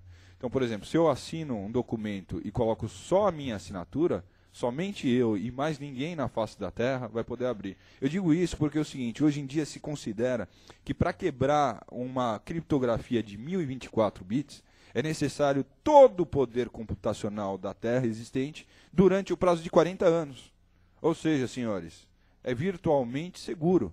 Ele não dá uma garantia absoluta de segurança, mesmo porque a única garantia absoluta que nós temos na vida é que um dia nós não mais estaremos aqui, né? O resto é tudo variável. Então a ideia é o quê? Que esses dados serão protegidos no mínimo por 40 anos, nessa das piores hipóteses. E que daqui 40 anos esses dados não tenham mais o valor. Isso mesmo nessa da pior hipótese que alguém esteja quebrando. Logo, nós temos uma segurança muito grande em cima disso. É possível mais de uma assinatura no mesmo documento, ou seja, a coassinatura. Temos um contrato, podemos assinar, e uma outra pessoa pode assinar. Existe a figura da coassinatura, como da assinatura uma por cima da outra. Existem as duas possibilidades. Aí, dependendo do enquadramento do negócio jurídico que se pretende fazer, se tem uma coassinatura, digamos, vai fazer um contrato de compra e venda, um contrato de gaveta, entre aspas. Agora não é mais contrato de gaveta, é de pendrive, né?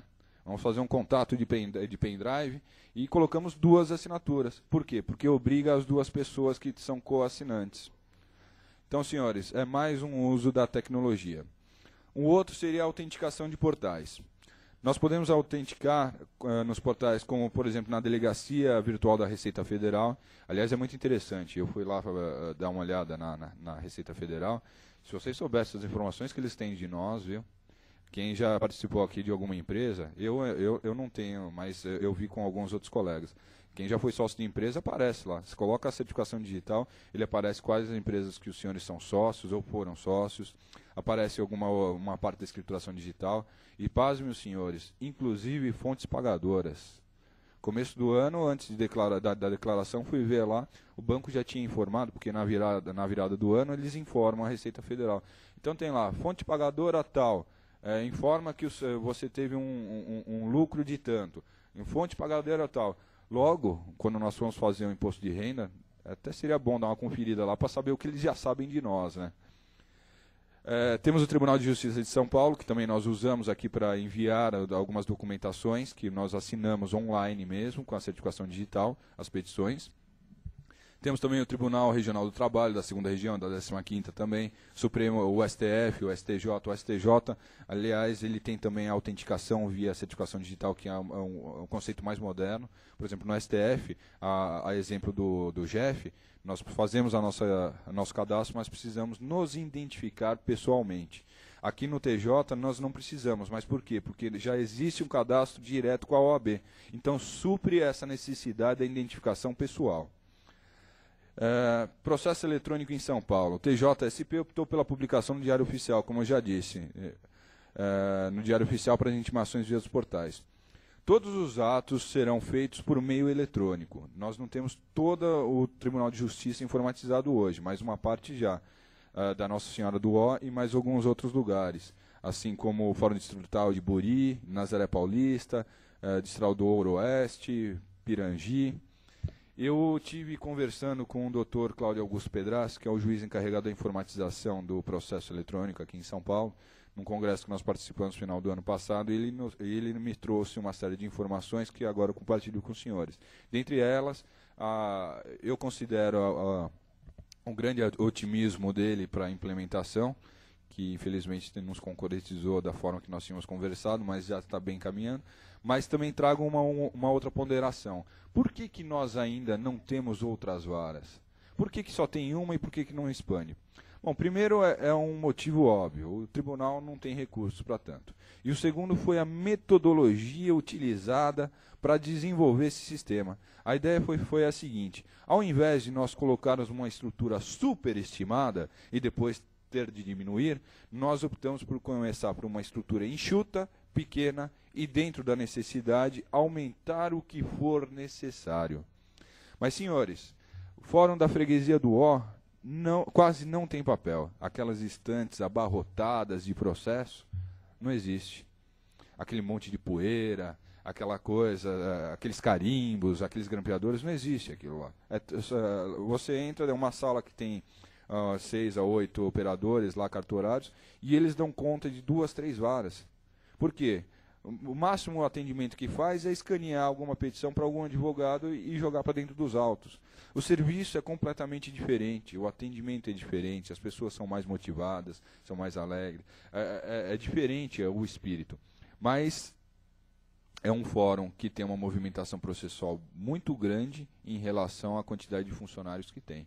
E isso daí é a tônica que vai ser adotada daqui para frente para todas as outras varas.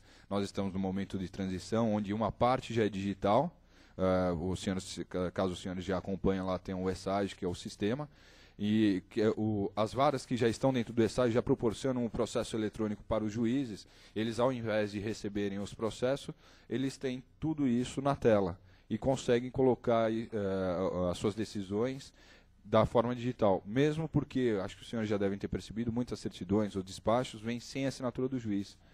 Vem lá um ofício onde tem as determinações e que é anexado no processo do papel, porque nós estamos nessa fase de transição. Agora, uma das vantagens também é o quê? O juiz não vai ter aquela mesa abarrotada de processos, que ele vai chegar assim e falar assim, putz, hoje eu estou com dor de cabeça, eu vou pegar esse fininho aqui e deixa os outros. Nem sempre o fininho também é o mais fácil, né? Às vezes é mais complicado do que os outros, né? Mas a ideia é que ele é forçado a respeitar uma ordem, ele é forçado a tomar as decisões, ele consegue se medir a produtividade do juiz, ele não vai estar apontando numa tabela, no Excel da vida. Bom, a pergunta, vai ter prazo? Prazo ele sempre teve, né? Agora a efetividade disso eu acredito que continua a mesma, né? E pelo semblante dos senhores, foi bem explicado. Prazo, senhores, é para os advogados, para as partes, né? Eu espero um dia eu pagar minha língua. Bom, vamos dar uma olhadinha no processo digital? Para quem não conhece, esse daqui é o portal. Aqui já é o portal, eu já autentiquei, tá vendo? Tem o meu nome ali. Para fazer a autenticação é simples. Tem uma tela, clica ali para a autenticação. Se não tiver já o login, tem lá pedir solicitar o cadastro do usuário. Como é que o que vai acontecer? Ele vai para uma outra tela, onde ele vai pedir o número da OAB e vai pedir também aquele númerozinho que tem na carteira. Também é muito importante, que nós usamos para muita coisa. É um número que tem aqui, que é o número da carteira. Com esses dados, ele vai acessar o computador da ordem, vai trazer o seu nome, vai trazer o seu CPF, vai trazer alguns outros dados, e você clica em cima de um consentimento, ele vai te enviar um e-mail. É importante também que, se não me engano, ele vai enviar para o e-mail da ordem, então quem não tem o e-mail da OABSP vai precisar ter o e-mail da OABSP, mais um clique lá e você está cadastrado. Uma vez cadastrado, você vai estar habilitado a fazer algumas outras coisas. Aqui no caso, é o peticionamento eletrônico, porque a consulta processual, conferência de certidão, conferência de documento digital, biblioteca, jurisprudência, isso daí é possível fazer sem a autenticação. Mas aqui o peticionamento eletrônico, que é o que nós vamos fazer. Eu estou simulando aqui um processo, a distribuição de um processo eletrônico. Ele vai obedecer nos pré-requisitos 282 do CPC, dividir aqui em 3 etapas. Primeira etapa, cadastrar dados básicos. Então aqui ele já traz o meu nome, porque eu já estou autenticado, traz o endereço do meu escritório, ele vai trazer também, esses dados ele já traz. Aí depois nós vamos começar a colocar os dados que nós queremos. O foro de destino, que seria o endereçamento, aqui no caso Nossa Senhora do Ó, competência, no caso eu escolhi cível, a classe do processo, aqui eu coloquei uma execução de título extrajudicial. Procedimento, aqui no caso um procedimento é único, mas você poderia ter ordinário, sumário, sumaríssimo não, porque JEC é outro sistema. E o valor da ação. Esses são os primeiros dados que nós inserimos. Depois vamos para o item 2, cadastrar partes. Primeiro, a participação, aqui no caso exequente, pessoa física ou jurídica, CPF. Eu coloquei aqui os meus dados porque eu não queria cometer indelicadeza de colocar e trazer à lume as informações de outras pessoas. Então, aqui tem todos os meus dados, tem o CPF, o RG, nome, nacionalidade, depois vem aqui o endereço, que pode ser diverso, porque como aqui é o endereço da parte, não necessariamente do advogado. E vejo que aqui no quadro ele já vai formando aqui, ó, a petição inicial. Tem os dados básicos, tem as partes. Aqui eu cadastro tantas partes quanto forem necessárias. E depois a parte mais gostosa, o que vem direto aqui com o que nós necessitamos. Vejo que lá, petição inicial, execução de título extrajudicial, fórum, Nossa Senhora, partes, aqui ele tem uma parte. E aqui é que nós vamos começar a enviar os documentos. Os documentos nós fazemos a petição, gravamos ela em PDF. Ela não pode ter mais do que 2 megas. Cada página tem que ter no máximo 100K. Nós já estamos falando com o Dr. Cláudio Augusto Pedaço para aumentar um pouco isso, porque é muito pequeno esse tamanho. Mas funciona da seguinte forma. Escolha um certificado. Eu tenho mais um certificado, então ele permite essa escolha. Aí você escolhe o certificado, depois coloca ali, novo documento, selecione. Tem lá a carta, justiça gratuita, peça inicial, procuração. Você escolhe qual que é o tipo de documento que você vai enviar, clica em adicionar, localiza o documento, ele vai fazer o upload do documento. Depois de elencado todos os documentos, ele já vai contando ali embaixo, tem lá quantos bytes usados, quantos disponíveis, tem um botãozinho lá embaixo, talvez vocês não estejam enxergando, mas ele está escrito assinar e enviar. Então, senhores, não é necessário nenhum software a mais para se militar digitalmente. Basta compor sua petição no Word, transformar em PDF, seguir esses passos simples que eu mostrei para os senhores e clica assinar e enviar. E vocês distribuíram uma inicial. Eu acho que é bem mais gostoso do que ficar numa fila, de que pegar trânsito para ir até o fórum, carimbo. E isso tudo sem uma folha de papel.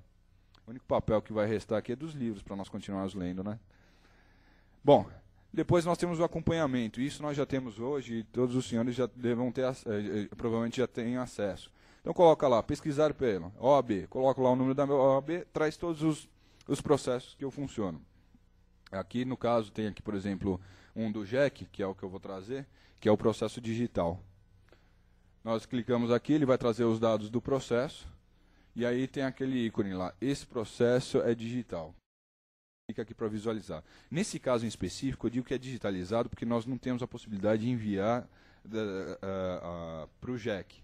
Aqui eu coloquei no JEC, mas lá na freguesia do O é possível. A metodologia é a mesma, mas vou lhes apresentar o processo digital. É assim que funciona. Aqui nós temos, por exemplo, petição inicial. Isso daqui é a petição inicial da forma que foi enviada. Essa daqui ela não foi enviada eletronicamente, porque o JEC ela não aceita o envio do eletrônico, mas foi escaneada e está aqui, ó. Então tem uma petição inicial de 16 páginas, depois temos lá documentos diversos e temos outros todos que estão colecionados aqui. Podemos clicar, visualizamos na íntegra todas as peças do processo. É melhor do que aquele acompanhamento que tem lá, manifestem-se as partes sobre documentos de folha tal. E aí? E a folha tal? Como é que nós vamos fazer? Tem que ir até lá, pegar o processo para ver o que é. Aqui não, senhores. É só visualizar o que quer. Aqui é um exemplo de um ofício. Esse daqui é um ofício que foi emitido. Vejam que não tem a assinatura do juiz, ele tem assinatura eletrônica e tem a mesma validade. Portanto, senhores, para tornar um documento sigiloso, e com isso eu encerro aqui a parte do processo digital, mas para tornar um documento sigiloso para uso próprio, usamos o que? A criptografia da chave privada. Um documento sigiloso para envio de terceiro, a criptografia com a chave pública do terceiro. Dada a autenticidade ao documento ou e-mail, assina-se digitalmente esse documento. E para enviar um e-mail com dados confidenciais, nós enviamos ele criptografado com a assinatura do destinatário. Para enviar um documento sigiloso é necessária a chave pública do destinatário, que pode ser obtida em um e-mail assinado junto à autoridade certificadora e disponibilizado. O que seria isso? Já que eu falei que eu preciso da assinatura da chave pública da pessoa que eu vou enviar a mensagem, ou que eu vou criptografar determinado documento para ser enviado, como é que eu vou obter essa chave pública? Uma das formas é quando nós recebemos um e-mail assinado, com a assinatura do e-mail vem a chave pública. Então, recebi um e-mail assinado do fulano, clico lá e eu pego essa chave pública. E aí eu posso, a posterior, enviar um e-mail criptografado ou criptografar documentos para ele. Uma outra forma é ir na autoridade certificadora. Identifico lá a pessoa e coloco lá o nome ou o CPF da pessoa e ele fornece a chave pública. então eu tenho condições de de enviar o documento para essa pessoa, uma vez obtida essa chave pública. E uma outra forma é solicitando, ou indo no site. Por exemplo, o meu site tem minha chave pública. Vocês podem ir até lá, baixa essa chave e podem me enviar documentos criptografados. Aliás, convoco e conclamo a todos que já tiverem assinatura digital que me enviem. Afinal de contas, eu quero ver o resultado dessa palestra também, né? Ficarei muito feliz e satisfeito, prometo que responda assim que possível. A ideia é mais ou menos essa. Então, nós temos aqui como nos comunicar com uma forma mais sigilosa. Lista de softwares. Senhores, quem quiser anotar, ou se não, depois passa no site, lá pega esse material que tem. Eu tirei as telas desses softwares, porque senão nós íamos ficar aqui até 2 horas da tarde. Então, mas os softwares são de uso muito fácil, muito simples e estão disponíveis. Todos esses softwares que eu estou elencando aqui são gratuitos. Eles não precisam pagar absolutamente nada por eles. Um é um software da ARISP, que é a Associação dos Registradores do Estado de São Paulo. Esse software ele permite a assinatura do documento, mas não a criptografia. O Xsign, ele é da família Xsign. Aliás, eu faço até um alerta. Lá eles também vendem a certificação digital, só que não está debaixo da ICP Brasil. Então, se for comprar, compra da ICP Brasil. O diferencial é que esse software ele permite criptografar também. O software é muito fácil. Você seleciona lá o arquivo, clica lá criptografar ou verificar ou assinar e ele traz isso, faz o serviço para você. Tem um outro que é o do Bryce Signer, Qualisoft. O Qualisoft e o Adobe Writer, esses dois únicos são pagos. Tá? E eu coloco aqui porque tem um diferencial. Porque quando nós assinamos um documento, ele gera um novo arquivo com uma extensão ou .ser ou .p7k. A extensão, o que é? Por exemplo, a extensão do Word, é o .doc. É uma forma de identificar o arquivo ao programa. Aí qual que seria o problema disso? É que quando nós assinamos com algum desses dois softwares primeiro, ele vai gerar um novo arquivo que só pode ser lido com um software que consiga ler esse formato. A vantagem do Qualisoft do Adobe Writer é que ele consegue jogar para dentro do PDF a assinatura. Então, por exemplo, produzimos um documento em PDF, queremos assinar, assinamos. Ele vai continuar sendo PDF. Então, qualquer pessoa que tem um PDF Reader vai poder ler aquele documento e vai poder ver que ele está assinado. Então, esses dois são os únicos pagos que têm essa propriedade. Aqui são as impressoras de PDF. E notem que eu coloquei aqui o próprio site do tribunal, do PDF Machine, que é a versão que eles exigem, que eles solicitam lá, porque a versão do PDF que é gerada tem que ser gerada por esse software, que é o do PDF Machine. PDF online, que é o que eu falei que é online, esse daqui não precisa baixar nem instalar nenhum software, acessa essa página, clica no documento, se não me engano ele também só aceita o Word, eu acho que só o Word que ele aceita. Aí ele vai fazer o upload e depois ele te envia por e-mail o arquivo PDF. PDF 995 também é um software bem interessante, é o Creator, e aqui tem também o Adobe Writer, que na verdade é o mesmo que eu falei antes, que é o que gera o PDF. Esse daqui, o último, também é pago. Cada um tem uma funcionalidade diferente, uns fazem algumas propagandas, outros não. Ou seja, eu deixo aqui a sugestão, vocês baixem todos, experimentem e qual se adaptar melhor usem. O efeito é o mesmo. É necessário também, para usar o certificado, instalar a cadeia de certificados. Para instalar a cadeia de certificado é muito fácil. É só ir lá dentro, lá no site da ICP Brasil ou das certificadoras que eles têm disponíveis, tem lá o ícone, você clica, baixa esse arquivozinho, depois é só dar 2 cliques, clica em avançar, ele vai perguntar se você quer decidir algum lugar para colocar, é só colocar, selecionar o armazenamento de certificado no tipo do certificado, que ele faz isso automaticamente, o next e concluir. Você vai fazer isso daí 2 ou 3 vezes, ou seja, é o ICP, é o da raiz, se for o caso da CertSign e da OAB. Agora, se for o caso da ASP, seria da Imprensa Oficial do Estado, da Secretaria da Receita Federal e da ASP. Também é muito simples de fazer isso daí. E, senhores, se tiverem algum problema na instalação de software, chamem o técnico mais próximo. Qualquer adolescente de 10, 12 anos, subornável por um pacotinho de salgadinho e um refrigerante, vai fazer isso e vai lhe poupar muito tempo. Então, senhores, não só dou as ferramentas, como também já indico o técnico. Aqui eu elenco também alguns sites relativos ao tema, para quem quiser aprofundar um pouco o estudo. Tem o ITI, que é o Instituto de Tecnologia, a ICP Brasil, da OAB, que é onde é fornecido o certificado, da ASP, ofício eletrônico, que é da CertSign. Temos também os certificadosdigitais.com.br. Esse daqui é para quem quiser estudar um pouco mais. Eu acabei tratando aqui desses pontos todos de uma forma um pouco mais superficial. Eu até peço desculpas de não ter me aprofundado em razão do tempo. Mas quem quiser mais informação pode achar mais informação no meu site, pode achar mais informações nesses sites também. Tem outras maneiras também de adquirir um pouco mais de conhecimento. E, inclusive, também eu tenho alguns cursos que eu ofereço mais para frente. Se vocês quiserem mais informações, no site tem, não só dos softwares, como também dos cursos. Com isso, eu encerro a exposição, agradecendo a paciência de todos.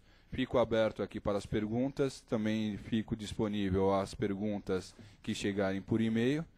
E, com isso, eu agradeço a todos os senhores. Obrigado.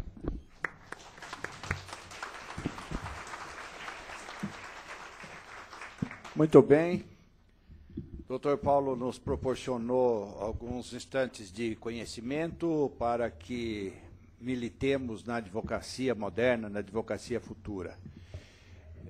A princípio parece que a coisa é um pouco complicada, um pouco confusa, principalmente para quem não tem o DNA eletrônico, como são os nossos jovens e crianças do mundo de hoje. Nós, os mais antigos, nascemos simplesmente com o que Deus nos deu. Hoje eles já nascem com um DNA a mais que esse eletrônico. Eles olham para uma máquina e já sabem tudo o que fazer nela. E ele já deu a receita, o endereçamento do técnico. Mas, na verdade, embora a coisa pareça complexa, ela não é tanto. Com algumas tentativas, nós conseguimos pegar o caminho e desenvolver sem muita dificuldade.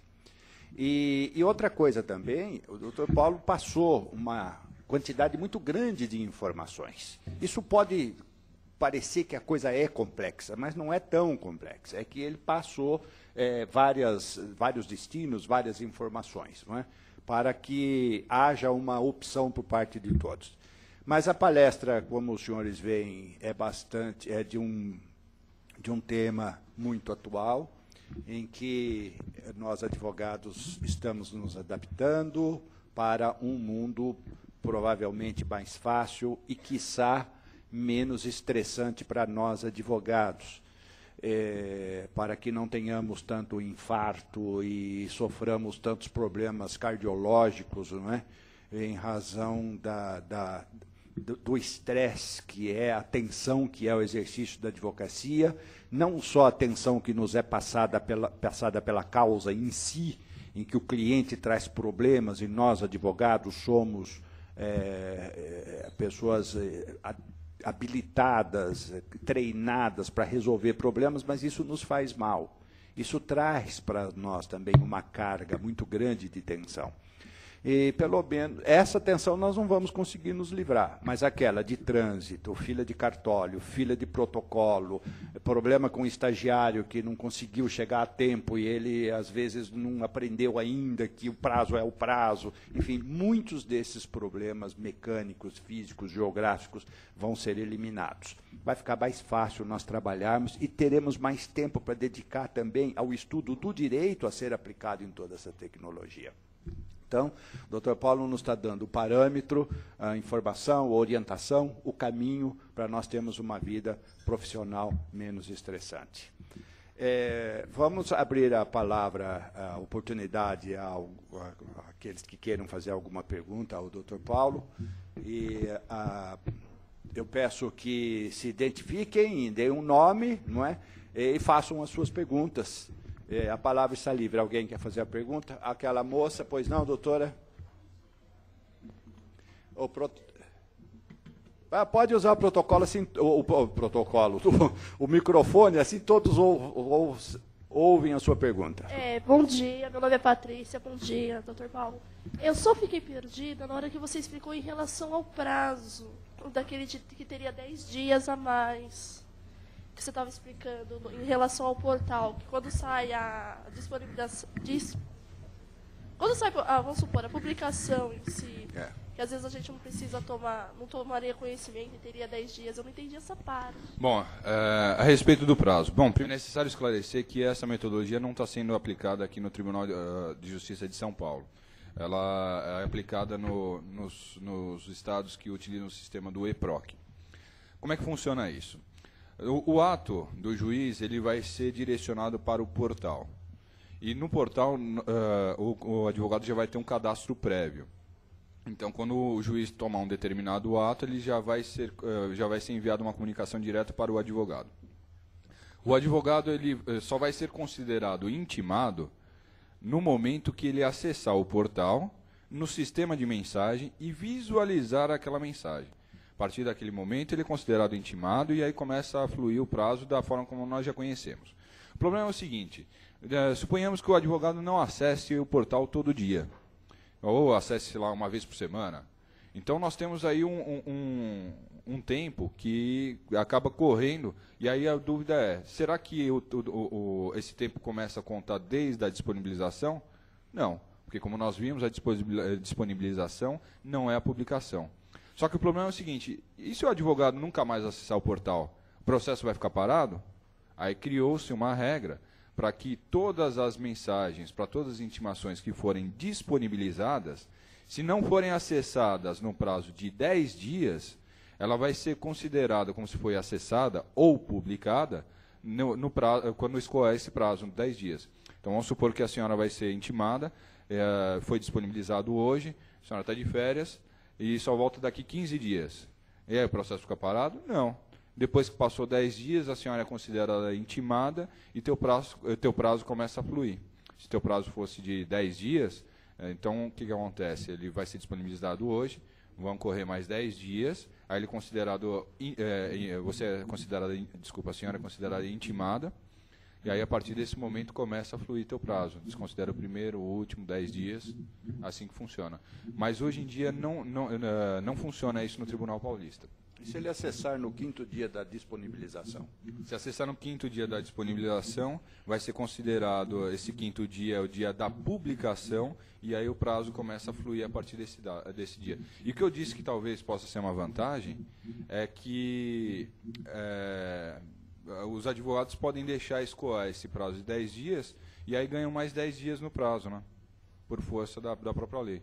Mas volto a dizer, aqui em São Paulo não é essa regra que vale. Aqui nós somos intimados via diário eletrônico. Ok? Mais alguma pergunta? Doutor, um minutinho, o microfone. Bom dia, doutor. Meu nome é Odilon. Bom dia. A minha dúvida é prática, né? Eu estou em processo de aquisição do certificado digital. A minha dúvida é a seguinte, essa leitora que vai ler o nosso cartão, eu posso instalar eles na minha máquina no escritório e em casa, como que eu faria para utilizar essa ferramenta? Muito obrigado. Para o funcionamento dessa leitora é necessário instalar um software. Esse software o senhor pode instalar em tantos quantos computadores o senhor quiser. Aí o único empecilho que o senhor vai ter é que vai ter que transportar essa leitora aqui também. Então o senhor pode instalar em casa, no seu escritório, no escritório do seu sócio, onde mais quiser, e aí leva junto essa leitora para poder utilizar. São 2 softwares, né? Eu tenho uma outra apresentação que eu vou mais a fundo, que é bem mais prática, e aí eu exponho, né, os softwares, os funcionamentos, mas são basicamente 2 softwares, um para poder fazer a leitura e outro para fazer o gerenciamento da certificação digital, como trocar a senha, como fazer identificação ou fazer outras coisas. Mas o senhor pode instalar em quantos computadores quiser, o software é gratuito e o funcionamento é o mesmo. Eu só ainda não consegui fazer funcionar no Macintosh, mas o Windows ele funciona. Perfeito. Muito obrigado. Por nada. Bom. Mais uma pergunta ali para o doutor.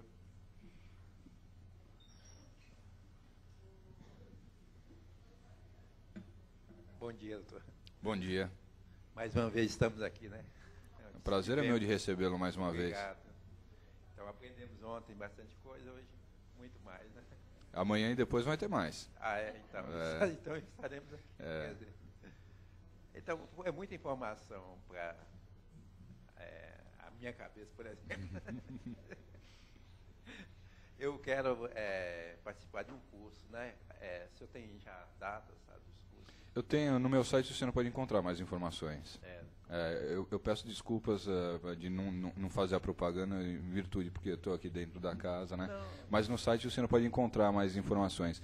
E eu tenho feito palestras com 2 títulos. Um que é a certificação digital, que aí nós nos aprofundamos, eu trago os softwares, eu mostro as telas dos softwares, eu desço mais a fundo. Só que é uma apresentação que eu faço normalmente em 2 horas. E uma outra só sobre processo, que aí eu praticamente releio todos os artigos da lei, todos não, mas os principais, os que impactam mais.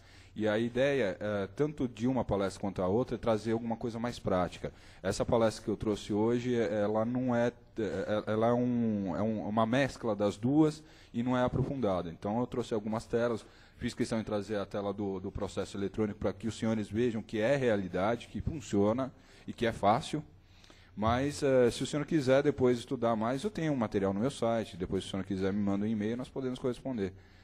E aí, aproveitando o ensejo, eu estendo o convite a todos. Amanhã nós vamos ter aqui o Dr. Renato Opsi-Blum falando dos riscos dos usos das novas tecnologias.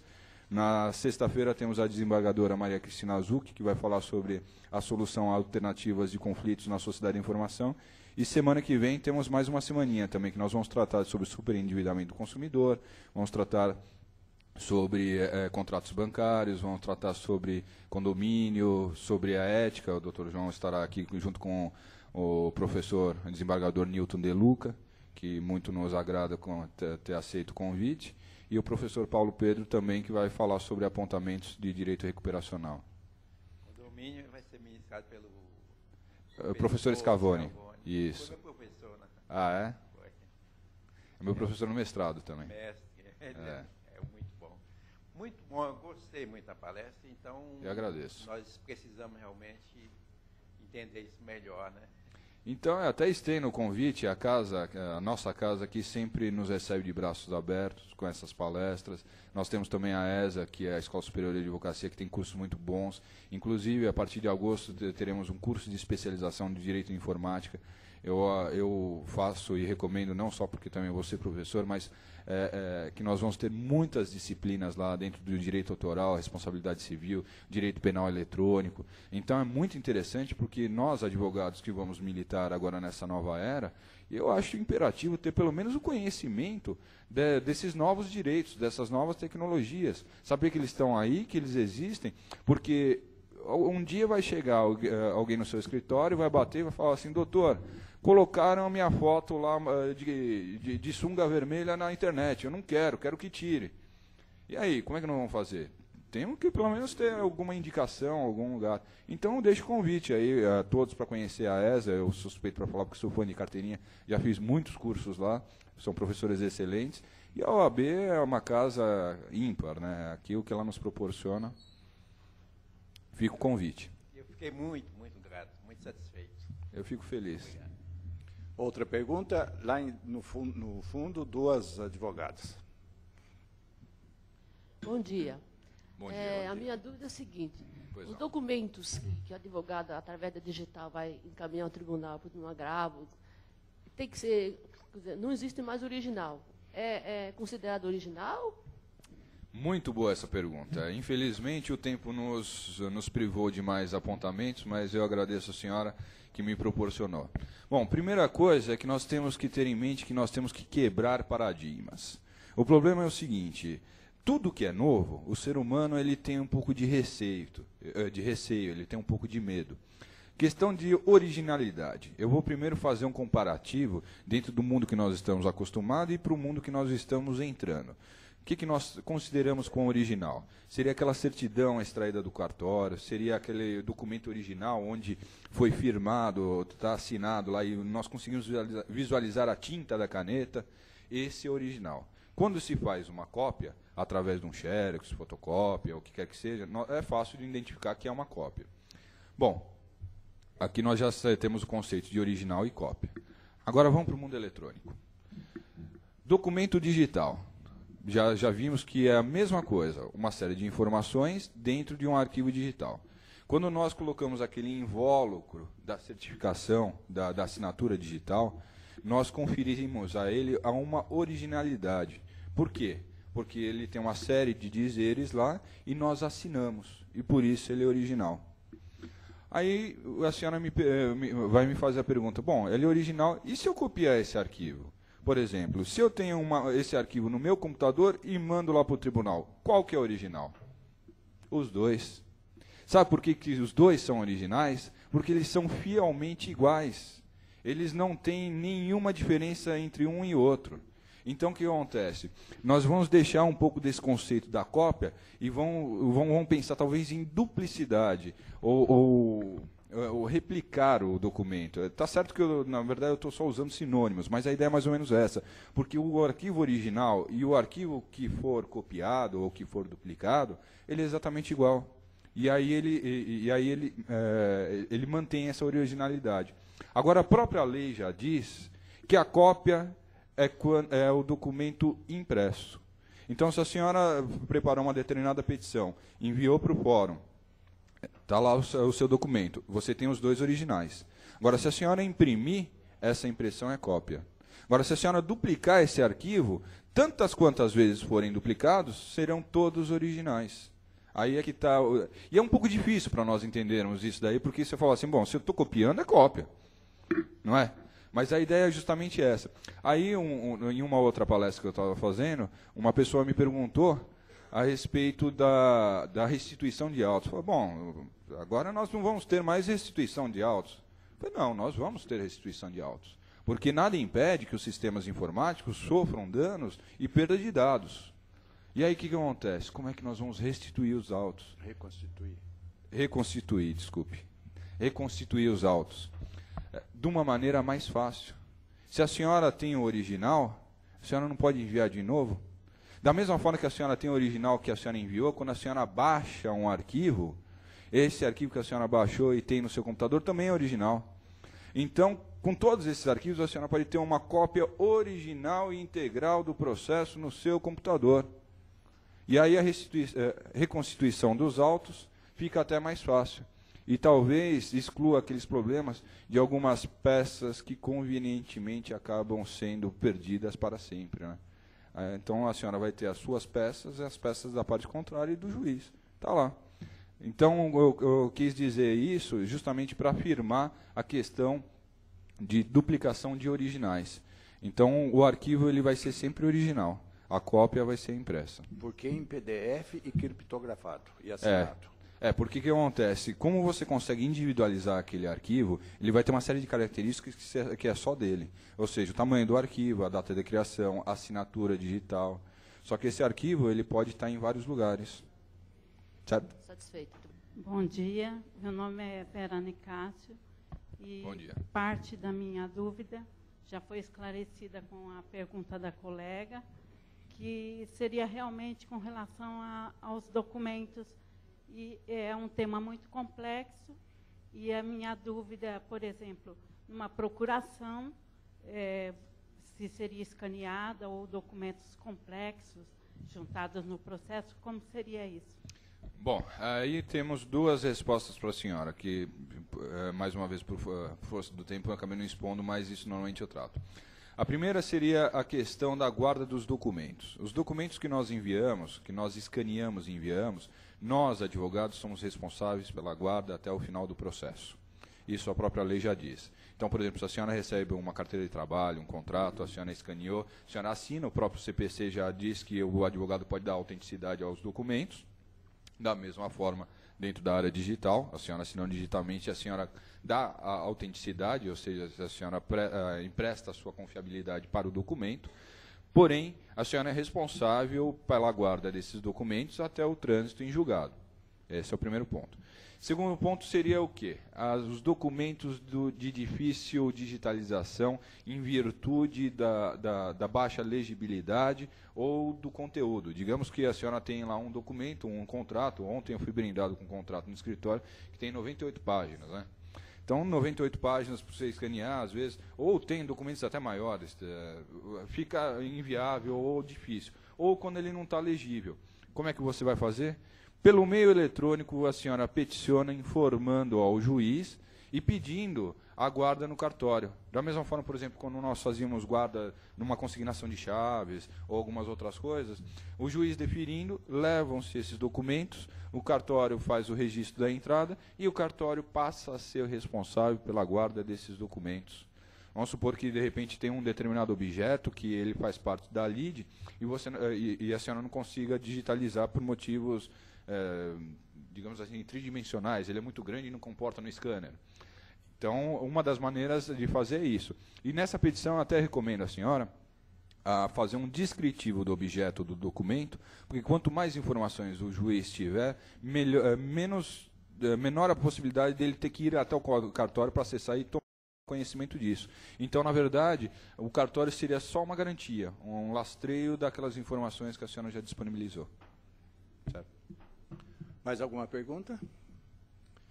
Bom, eu vou, então, encerrando a palestra, convidar a advogada, doutora Jailda Vestim Grande, que é mãe do nosso palestrante, para vir até aqui à frente entregar uma placa e o diploma a ele, porque acho que ambos são merecedores, não é? Mãe e filho. Por favor.